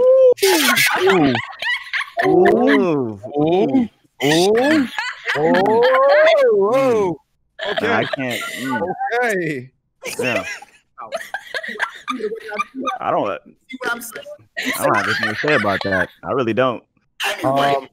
Nagi, I feel like there's loads of questions for that. Dog. And I don't really Nagi. want to. let's talk about the ashy toes. Nah. I don't feel like there's a comeback for that. Listen, that's episode 2. Like, I really is that episode 2 of the Nogi project? Yeah. That might take the whole hour, and then Amaze is gonna need about 2 more after that, dog. Yeah. The filler and I got a thumbnail idea. Yeah.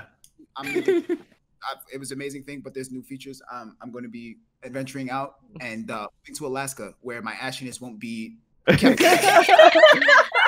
man, yo. Woo! She came for the neck today. She didn't come for the neck. She came for my toes.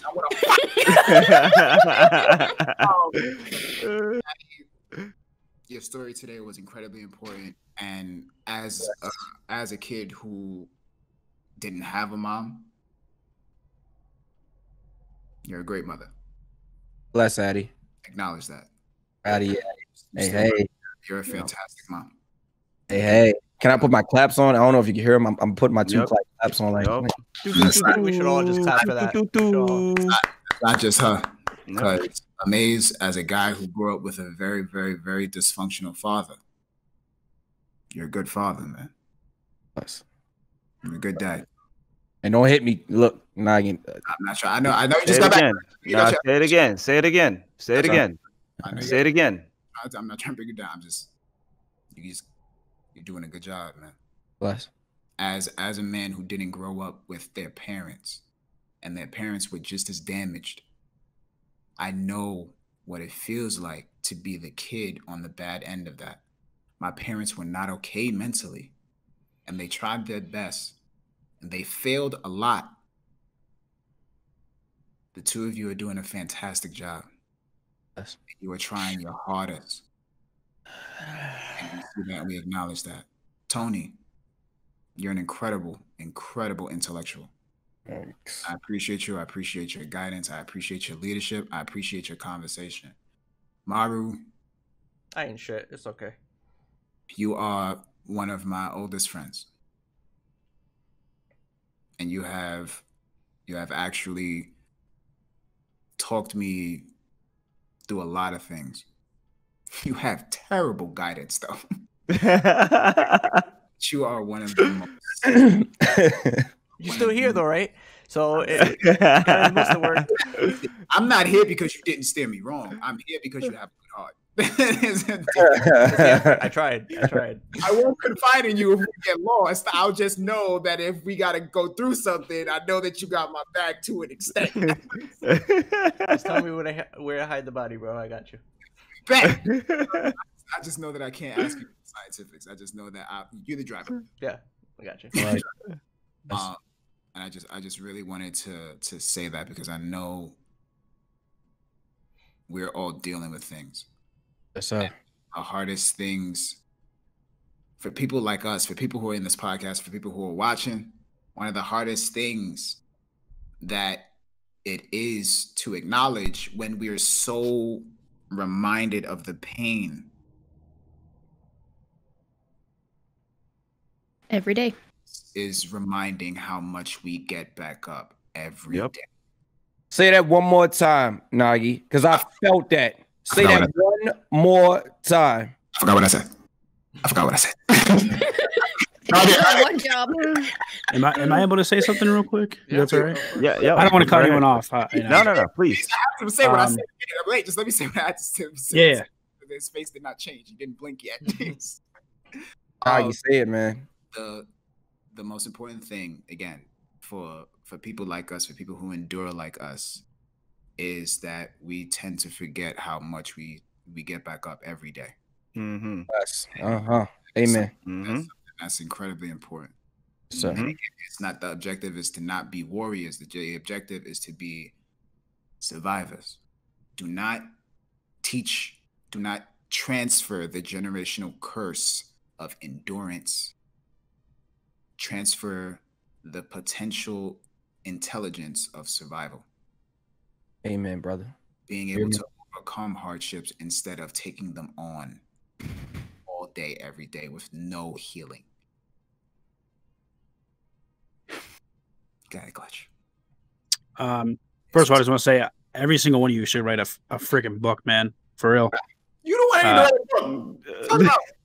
Yeah, I don't know what you're talking about, Clutch. Hey, Clutch, what you talking about, man? You talking about? I need some shit to read when I'm feeling at the low, man. And you guys would be perfect people to write some books. If you need some comments, you got a couple comments. Send them over. But I just want to say, the really the hardest thing in society nowadays, man, is really expressing your feelings publicly, because no matter where you are, inside your house, online, streaming, gaming, you're in public, you express any bit of tear, you shed a tear, anything. The way the world works nowadays is that it's like you're putting your shield down for people not to walk in and be there for you, but for more people to walk in and attack you and rip you apart. And if I'm ever on this podcast again, and with any of you guys, or if I'm in your chat, or I'm talking to you somewhere, never feel scared to shed a tear when I'm around, or the people in chat that are here for you. I know it's hard to do that. Yeah. I love you, brother. I'm so proud. First I see you come to my channel, man. I love you, brother. You hear me? Very proud. Very proud. Very proud. I'm happy to meet you. I'm happy. Go ahead, preach out, brother. Go ahead, preach out.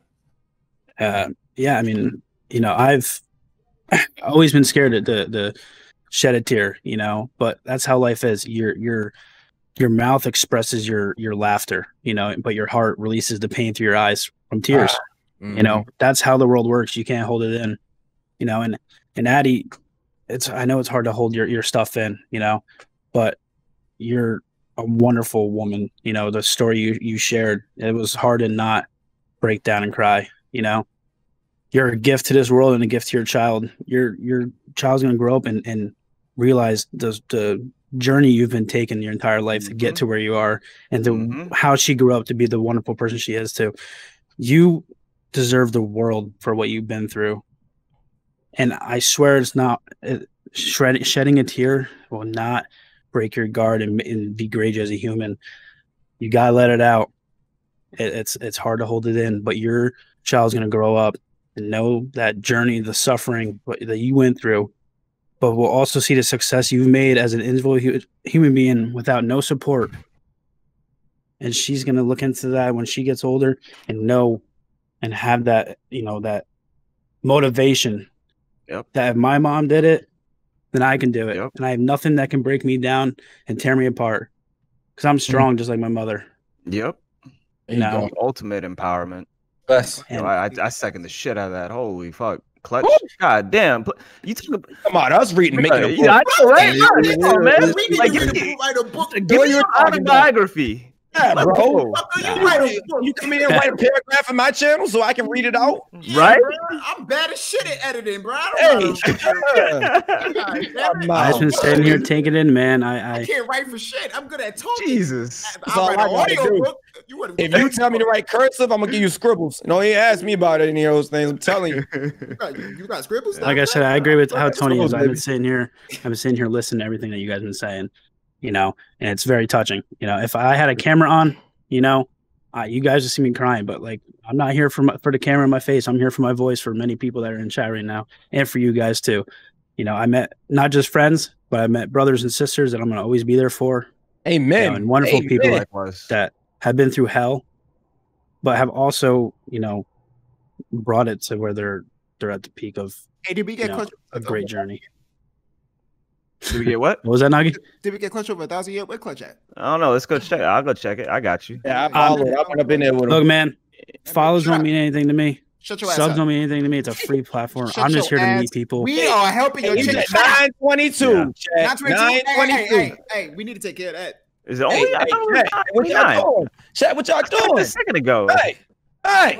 Follow it and then Hey, do me a go. favor.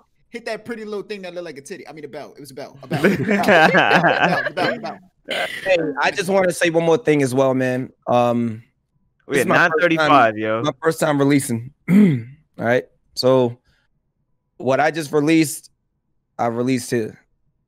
All right. And I'm not gonna lie, it took a lot out of me. I'm gonna be real. Everything I usually do off camera. But now after the day, I'm ready to use everything on camera. My asthma pump, I feel relieved. I feel great. You know what I mean? I feel stronger. I'm gonna be using my asthma pump on camera. I'm no longer gonna hide in that situation at all. You know what I mean? I'm much stronger in my situations. I've always had things, you know, little things that affect. But hey, I made it this far, man, with an asthma pump, having so much hypeness and energy, able to do UPS deliveries and run as fast as I do. I'm happy, man.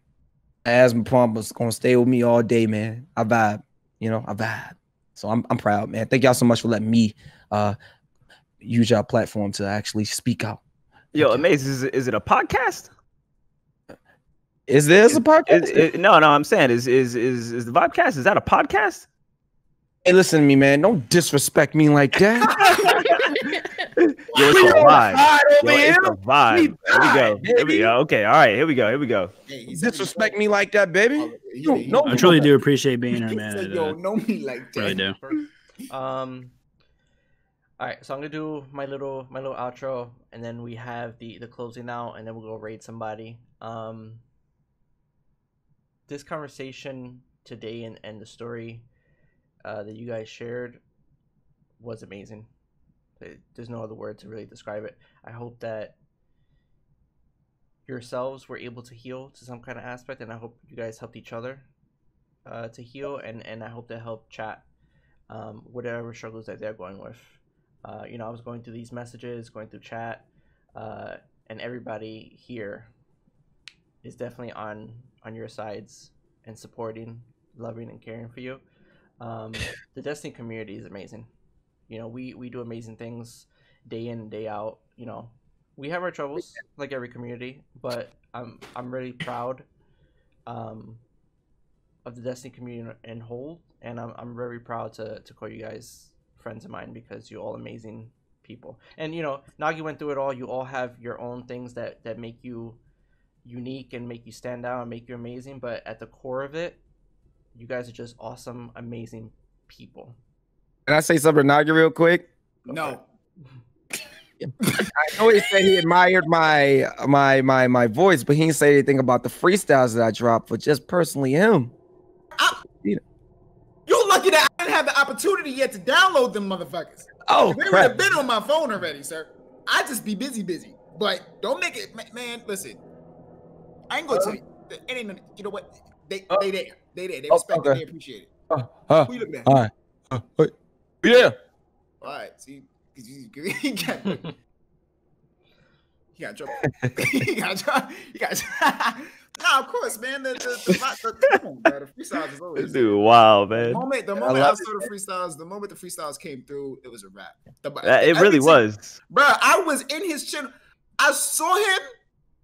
I went in his channel and I was talking. When I first heard Amaze's freestyle, I was helping out another community member who had asked me about audio information. So we were talking about mics. I was sending him links. And while I was sending him shit, I hear bars. Like, right. A lot of people know, I'm pretty sure we all do it. We have multiple tabs open Yeah. at the same time. So my stupid ass, like I'm fucking blind. I can't see. I got 28 tabs open. And I'm looking for the tab that got a speaker symbol on it. Yeah, I feel that. I feel that. I'm picking at it, and then I see Amazing. He's over here, and I'm like, oh, fuck. I'm just about to... Right. It's And so for those of you true. who don't- It's so for those of you true. who don't, y'all want to know the smoothness? Y'all want to see the smoothness? Y'all saw me throw my pen, right? Baby! Get him out of here! You know what I'm saying? So the vibe has always been there, brother. Vibe has It's always true. been there. That's brother. true. Bless. Wait, on top of what Maru said, if any one of you that have met me today come up to me after this podcast and talk about my feet, I'ma find you. Ooh. I'ma find you. He ain't gonna find you. I'ma Look find at Eddie. He ain't I'ma gonna find find you. Look at that. Yo, bro, find those you. are empty threats. I'ma Those are find empty no, it ain't. threats. Test my- Krista done opened up the door. That's a wrap. Test my That's gangster. a wrap. Test my gangster. It's all good. Now I can say rolling snowballs to Ash's feet. Oh shit. Oh God. What have you done? What if it was you? It was all you. What do you mean? Oh, we gonna see an emote soon. It sounds like. Yes. Oh, yes. Oh, yes. Hey, Nagi lotion? Nagi lotion. I'm deeply moisturizing. No, Deeply you're not. moisturizing. Oh, yeah. $1 million, bro. $1 million, baby. I promise. Shea butter. Uh, But anyway, oh man. it was a blessing having all of you guys here. No, likewise, 100%. Absolutely. It's Yeah. always a blessing. I- Maru's getting ready to take it out for us. Yeah, appreciate you guys all. We're gonna do our outro. We're gonna make it a little bit different. Obviously, you know, shout out anybody you have in your personal life in the community. It's no set limit, but obviously, you know, don't go down a whole list of 30 people. Yeah. Somebody in chat said I cooked a titty for Nagi. But yeah, just shout out somebody, and if you can just give one piece of advice for a streamer who's dealing with mental health issues. So one piece of advice for somebody who's dealing with mental health issues, and a person that you like to shout out. I will start out. First, for my piece of advice, not really more so for streaming, but just in general. You know, Twitter, Instagram, and all this, it's amazing programs that we can use to communicate and connect. My one piece of advice, though, is when you get up in the morning, the first thing you should not be doing is opening up your social media. When your eyes open up, that's not the first thing you're doing, because you're inviting so much energy and you just woke up. Take some time for yourself. Brush your teeth. Take a shower. Make yourself something to eat. Make a coffee. Brush your teeth. Step before you outside. get to social media. Step outside. Step outside. Just take a second for yourself. 15 minutes, 30 minutes. Just give yourself that time from when you wake up, and then you can open the doors, invite everybody else into your life. But just be selfish and take that time when you first get up in the morning to just focus on yourself. And my shout out, obviously, is going to be for every single person on this podcast. You guys shared some amazing stories. Again, this world, it makes it very difficult to be vulnerable, but you guys not only did it in a group amongst each other, but you did it in front of a bunch of people live on a platform, recorded. That takes it even up to another level. So I appreciate every single one of you. You guys are all amazing in your own right. I've said it on Twitter, and I've said it in chat, and I'll keep saying it. Just a quick side note. KRYSTAL has the best giggle on Twitch. That shit is contagious. Oh God. 100%. Yes. It's pretty good. Best It's giggle on pretty Twitch. good. It's pretty good. It's a fucking legendary Pokemon. You can't find it anywhere. Holographic. It's 1 out a of 1. fucking But yeah, X-Men, pretty bro. good. I just want to say I love you guys. You guys are amazing. My DMs are always open if you ever need anything. Definitely reach out. We're gonna go in order here. So Amaze, if you want to go next. One piece of advice for somebody dealing with mental health issues, and if you want to shout somebody out. Yep. Thanks. Yeah. My advice to everybody, ladies and gentlemen, listen up, because you know I got to do it. Image does not make you. Love yourself. Be blessed. It's my advice for anybody going through it mentally, thinking that you don't love yourself. Image is not the key. The soul is where it's at. I'm looking at your personality, not you on the outside. It's the inside that focuses. Be yourself. Love yourself. Don't let anyone else judge that. And my shout out goes to everybody here on the filler and everybody in chat. That's mine. I'm done. Addie, if you want to go next. Sure. Christ. The one piece of advice that I would give to streamers that are facing their own mental health issues, don't force it. If you're having a little bit of a bad day, don't force that, because the only thing that's going to happen is you end stream and you're going to feel even worse than when you started. The other thing, sorry, a bit of an add-on, be open with your community. Like, take those steps forward to say, hey, I'm having a bad day. You know, my mental day is not the best today, etc. Because it's kind of, because we continuously put ourselves out there, and because we're on people's desktops and phones and stuff like that, we're influencers. And if you lead by example and start being open about your mental health, a lot more people out there will begin to get more open with their mental health, and it's going to start normalizing that conversation. What? I'm done. That was the best one I've heard. I'm out of here.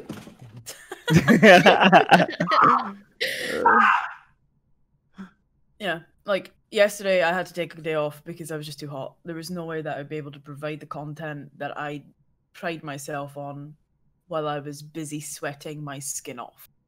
You know, and I would just feel awful when I would come off a stream because I'd be like, that's not the best stuff that I've put out. You know, people wouldn't have had fun at the same time as me.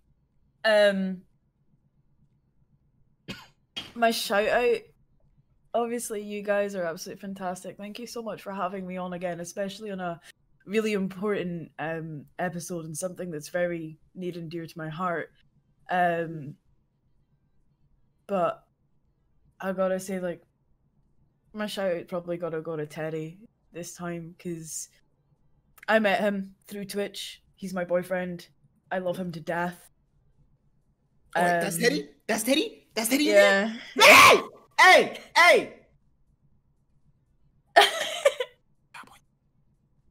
Teddy, you better treat her right, because you got a bunch of people come after you. There is a ton of people here now, Teddy, that are literal Vikings for her. Listen, it's okay. It happens to all of us, literally, right? But now, sorry. Yo, me and Nogi are from New York, bro. So you already know. I got hella big Tims. And I got atrophy. I feel nothing. I feel nothing. Hella big Tims. To be fair,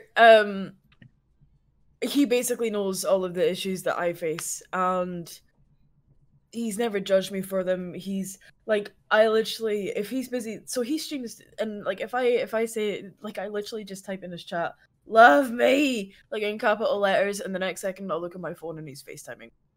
He'll put me on mute and stuff like that, but I have the ability to see him. The problem is that there's a 5-hour difference, and with the way that I'm taking things right now, because my daughter's just gone back to nursery, we've grown so used to like talking on the phone before bed, and you know, this is gonna be sickeningly cute, and I'm sorry, but I end up falling asleep on FaceTime all of the time. Aww. And he, like, I've been nagging him recently, because he normally plays video games. Like, he'll play games and he'll talk to people and everything like that, while I'm a burrito in my bed. Yesterday I couldn't fall asleep because he was busy streaming and literally love me, and he FaceTimed me, and then he unmuted, and then I fell asleep within 10 minutes. It's sickeningly cute how, like, he's just... No, it's not! You know, fucking... Fuck! Oh my... Sickening is not the word. It's beautiful. I have to fucking take medication to sleep. I don't got nobody over here fucking telling me. I'll give him your number. I'll give you his number. Yeah, can we all FaceTime Teddy? Join, bro. How many people can be in the FaceTime? It's like 4 people, right? No, 32. 32 people. Teddy, listen to me, you motherfucker. Hey, help me sleep. He's a king, and he deserves all of the love. He's such a wonderful person. Teddy, if you could do me a favor, just type your number in chat. Yeah, big facts.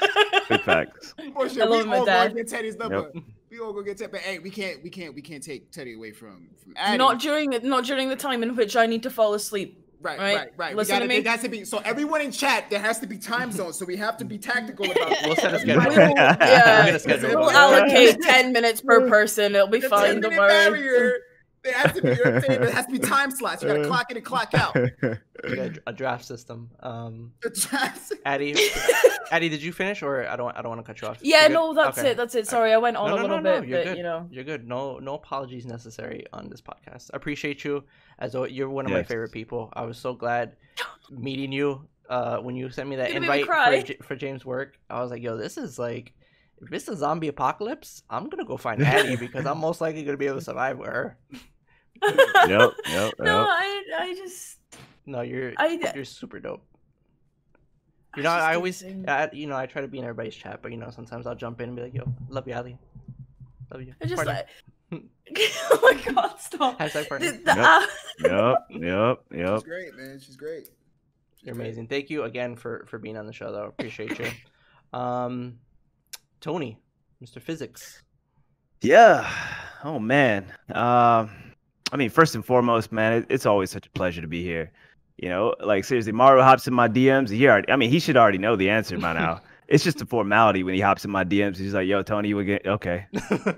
I think that's how it was the last time, right? I was just like, that's how it was. That's how it was. I asked all the questions after I had already said yes. I was like yes, and I was like, oh yeah. Who else is gonna be there too though? You just like amazed. I'm like, oh yeah, that's a big bet right there. All right, I'm definitely into that.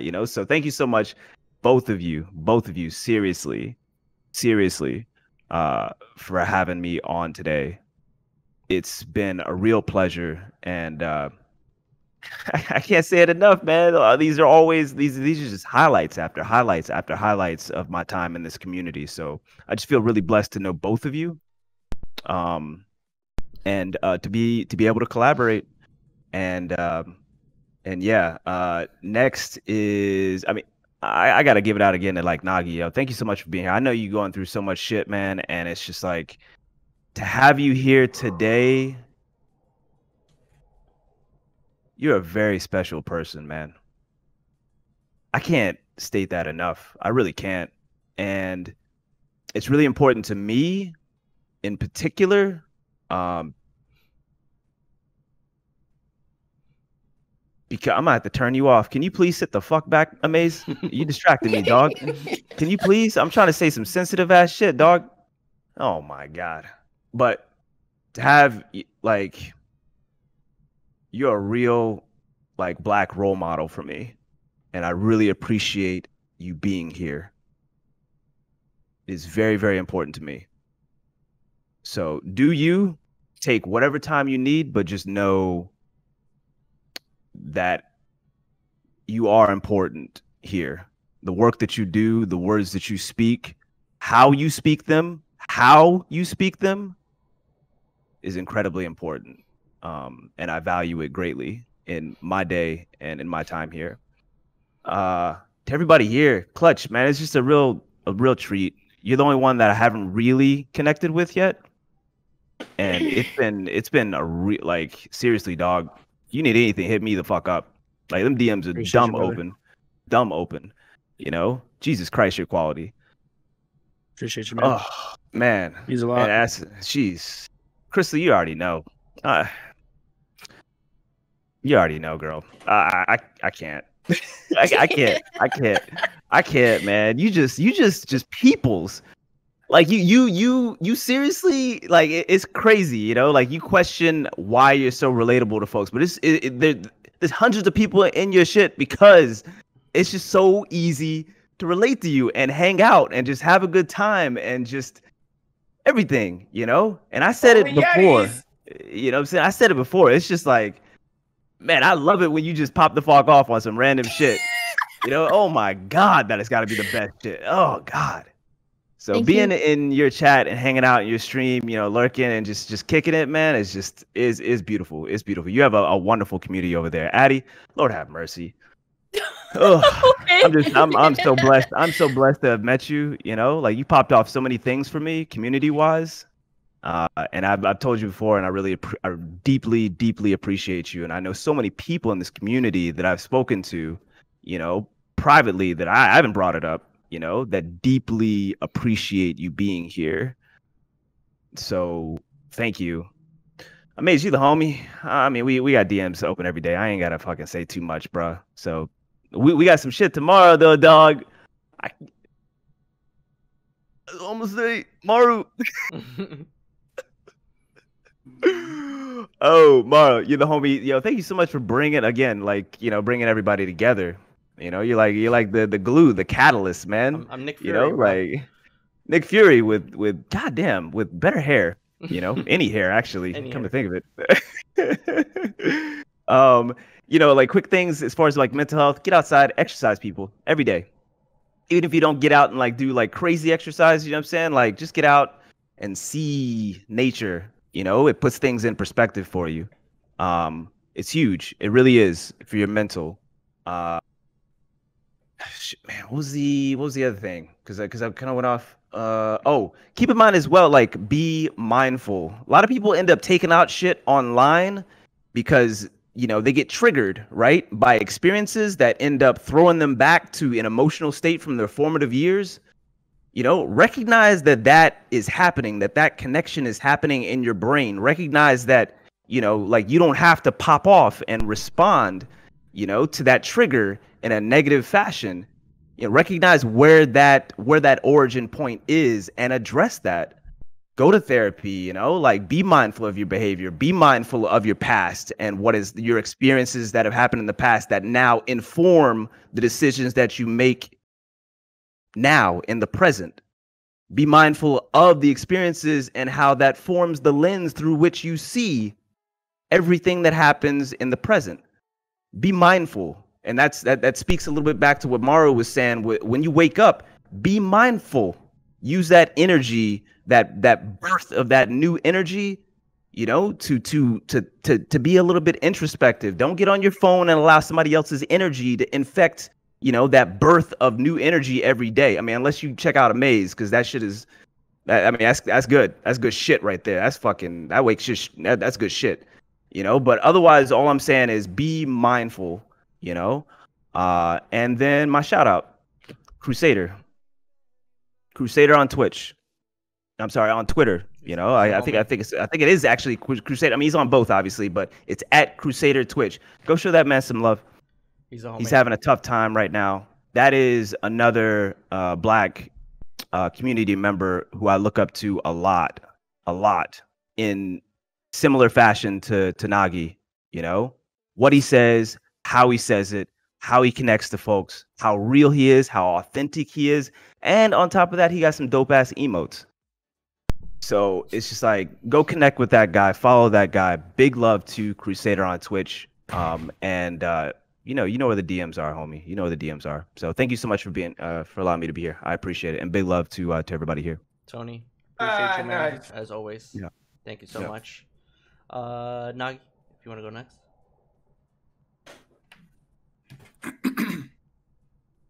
I started to cry a little bit when Tony was talking because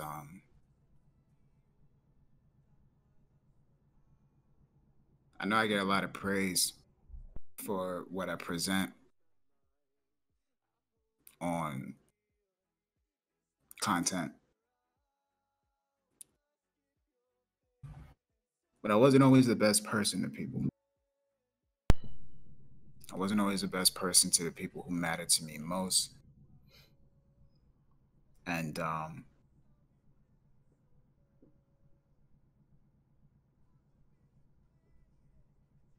I lost some really I lost a really good person because of it.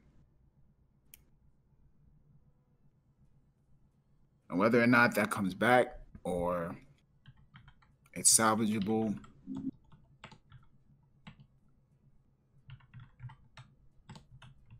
I'm trying, you know. Where are you, brother? You know where we at, brother? You hear me? Those DMs are open 24/7, dog. All day. 24. You know, Nagi. You know I can relate. It's a testament brother. to it because Amaze be hitting me up at like 2, 3 a.m. dog. Hey. So just know those DMs are. That leads me into my advice. Hit him with it.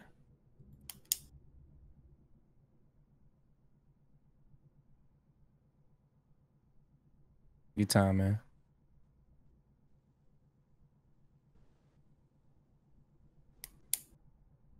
The pain that you're going through is not only felt by you, and it's not a matter of pressure. You have to be mindful, like everybody else is saying, because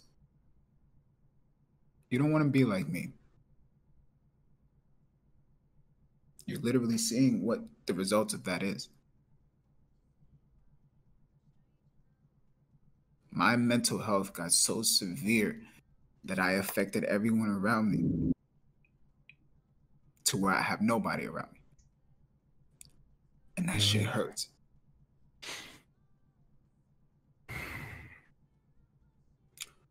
And even though it was nothing that I could control at that point, I wouldn't wish this on anybody. So take care of yourself, be gentle with yourself, and understand that you're not okay. It's okay to not be okay. It's not okay to ignore that you're not okay, because eventually you start to think that everyone around you is the problem, and they're not. You're not crazy. They don't hate you. They don't think that you're shit. You're not a nuisance. They're not pitying you. They don't know how to help you.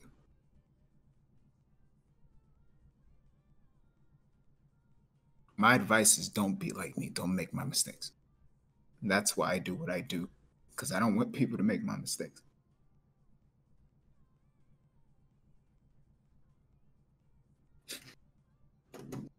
That's it. Can I just say something really quickly? Yeah, of course. Naga, you are more than your mistakes. Ooh. You have made them, yeah. But you've learned from them, and you're able to use that to help and teach and guide younger people than you, or hell, even older people than you. You are valued and you are loved, not because what you can do for other people, but just because of who you are.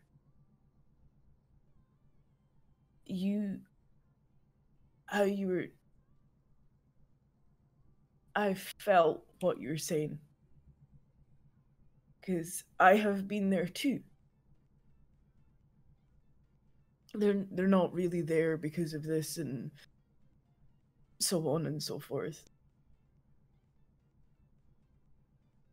You and MARU have created a wonderful, wonderful thing here. And my heart really goes out to you with all the struggles that you're facing. But like we've all said, our hearts and our DMs are open to you.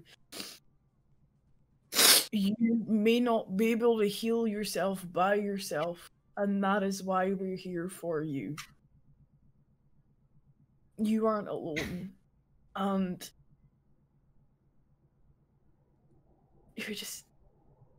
you're an amazing human being now, and I'm very lucky to have met you. Yes.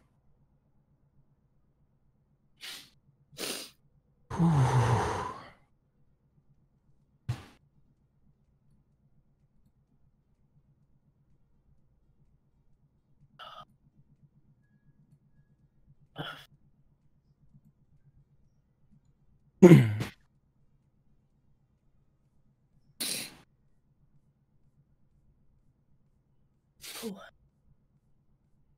me a favor. Can we do a favor real quick? Of course. Throw some strong love emotes up in your chat right now. Go for it, guys.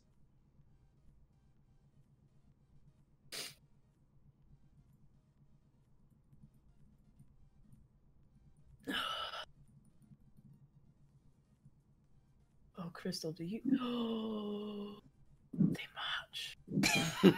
That's the cutest fucking thing. I thought, oh, that's adorable. I love it. I love it so much. I'm sorry. I just noticed that I haven't seen Hush's emotes before, so. Hush and Crystal are like Jay-Z and Beyonce of Twitch. Yes, 100%. I'm not gonna lie, like I've watched some of Hush's videos, but the fastest I ever click Hush's videos when I see that my girlfriend carried me through them. The dynamic between you and Hush is just amazing, and I love it. That's right, chat. Take over, man. Take over. It's for you, Nogi. It's all for you, brother. We love you, man. Turn my camera off because I had a little bit of tears. Those emotes that spammed in chat for you, brother. We love you, man.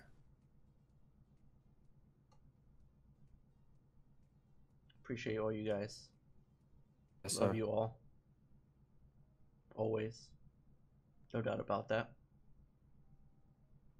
Clutch, if you want to go next.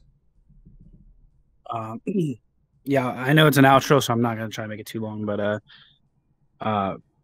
one thing I do want to say, I'm sorry for this Nogi, but I do want to just say thank you for everything, man. I'm actually during all listening to this. Like I said, I've been friends with you since 2015. I went back in our DMs, man, and I will go back, probably 4 times a week, because there's one thing that you told me when I wanted to quit giving up on doing content and streaming and basically life. The one thing you told me was that I always need to test my waters and try out new lanes. And I do that every single day, or any task or anything new I try and do every single day. I think of that, and that gets me through every single day. So I truly appreciate you for everything you've done for my life, for just being in my life. And I truly hope one day I can meet you one day and shake your hand with tears in my eyes and thank you for the person you are. All love to you, man. You're never alone. I'm always here for you. Not as a friend, but as a brother. That's right. I know I'm young, probably the youngest one here, but I only speak from my heart, man, no matter what situation it is. And each and every one of you guys are all wholesome and amazing. And I've never really cried before this much until I heard you guys' stories. You guys are all amazing individuals, and I truly appreciate every single one of you guys being here. It's a hard world to get into, man. And I've been having a lot of stress on my shoulders lately, and being here and being able to speak publicly and not have harassment and bullets of pain shot at me and being able to cry. I feel like I just freed myself from hell. You guys are all a blessing to this world. I truly appreciate every single one of you. My shout out really does go to all you guys, but mainly to Addie and Nagi. You two, no shame to you guys either. You guys are all amazing. But Nagi, I've been here for a while. I know the pain you've gone through. I've heard the story, not as much as today, but I've heard parts of it. And, all love will always go to you, man. Addie, you're a strong, beautiful woman. I know I said it before. Your boyfriend that's in chat is very lucky and knows that you're strong too. Amaze, my guy. I know I just met you too, but shit, I never been to a stream where I felt like I was at a Travis Scott concert getting all hyped up and shit. Hell yeah. Tony, I hope I get to talk to you more, man. You're another amazing individual to this world too. So I truly appreciate all the kind words you said to me. It really does make me feel like I'm in a new home that I belong at. And Crystal, you are amazing. You're not. I know the standards in this world that everybody wants you to be at is extremely high, but never set your standards to where other people want them at. You are amazing. Your streams are amazing. I can literally, if you made a freaking laughing simulator, I can sit there for hours and listen to it. You are a content creator for a reason. You're on this platform for a reason, and you made a home for many. I know Twitch and streaming and any platform is a hard place to even speak or say anything about your personal life, the way that there are people in this world that attack. And I give you all credit for speaking out publicly to 80, 90 plus people. That is insane. I want to wrap it up though, so it's not too long. But you guys are all amazing, man. Never give up. Never feel alone. There's one saying that was in Destiny in a cutscene that Aldrin said. You guys know this, but he says the line between light and dark is so very thin. You guys are those inspirators that are on the light side, pulling these people out of the dark and helping them get to their dreams. So always know that you guys are the ones that change many people's lives. No matter how much you feel alone, everybody's there for you. And I mean, I guess my shout out just goes to every single one of you guys and everyone in chat that, suffers. And, I truly appreciate being here. Love you all, man. Amen, brother. Amen. Clutch, thank you, man. Appreciate you being here. I gotta be honest, when you were talking about the quote, I thought you were gonna talk about the war with the Cabal on Mars for a second. I thought you were gonna I was waiting to see it in chat, to be honest. Oh boy, y'all some fucking nerds. Let's keep it. Okay. Oh my lord, Tony. You are one to talk. So, Clutch, but thank you for sharing your story, man. I appreciate you being here, and I'm glad that you were able to make these connections with these amazing people here. So, all right. Last but not least, before I do the closeout, we do a raid to the greatest giggler on Twitch, and rolling snowball. Miss Crystal. Well, I think the one thing that people forget is the ability to like disconnect and take care of themselves. I do this thing, I call it self-care Sunday, where I completely disconnect from the internet and I do a face mask. I order my favorite food. I lay in bed. I watch like Star Wars, Lord of the Rings, whatever the heck I want, and I just enjoy my time alone so that my brain can just kind of like, I don't have to worry about likes, followers, and whatever else is going on social media. So yeah, I definitely recommend people just it's one day out of the week. One day just to sit and be by yourself and meditate. I don't know, whatever you're into, and just relax. My shout out goes to everybody in this call. I love you guys so much, and I'm glad you were able to share all the things that you did today. I wish I could have shared more, but I am also like a very emotional person. So you better stream tomorrow morning before I come up into your Discord. Don't come for me like that. All right. I said, how I do it. I gotta sit there and bother you all day. You just push my hairline back. Why do you have to do that? You late. I'm looking at the clock. You late. Get it started. I'm in my truck now. Get the stream started. Right.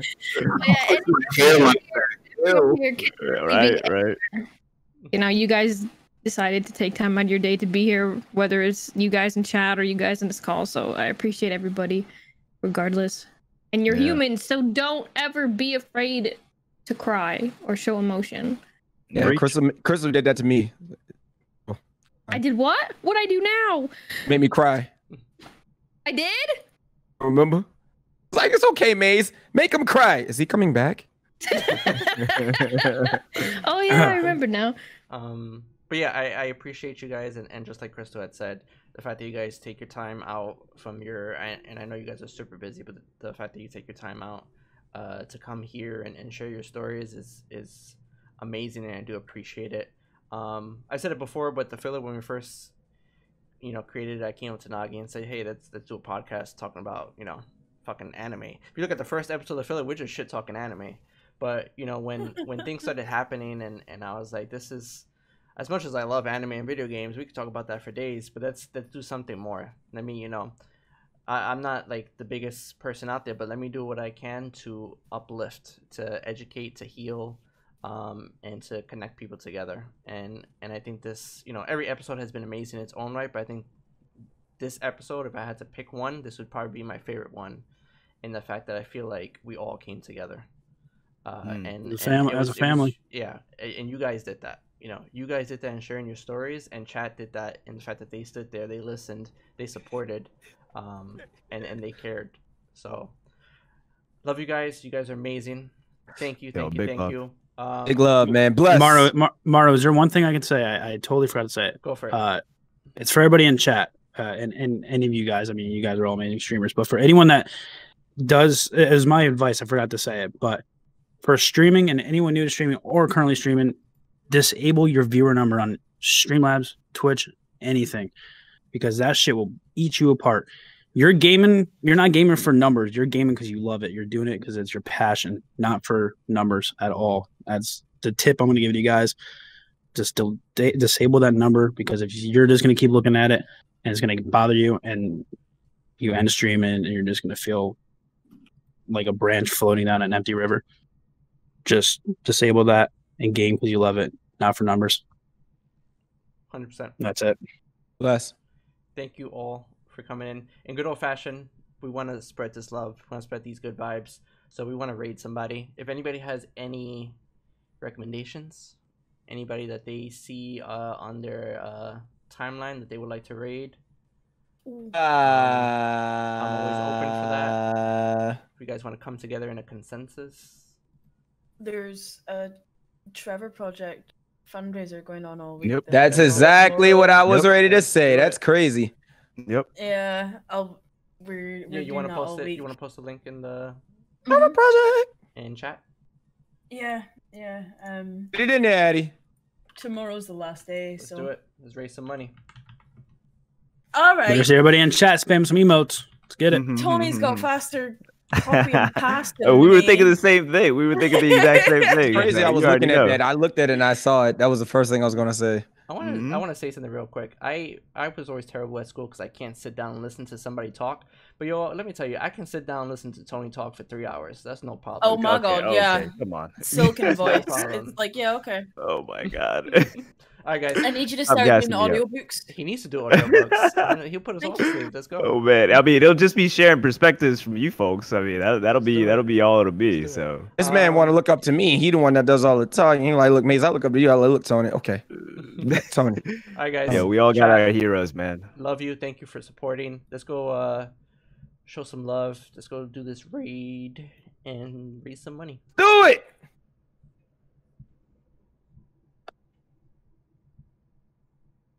No.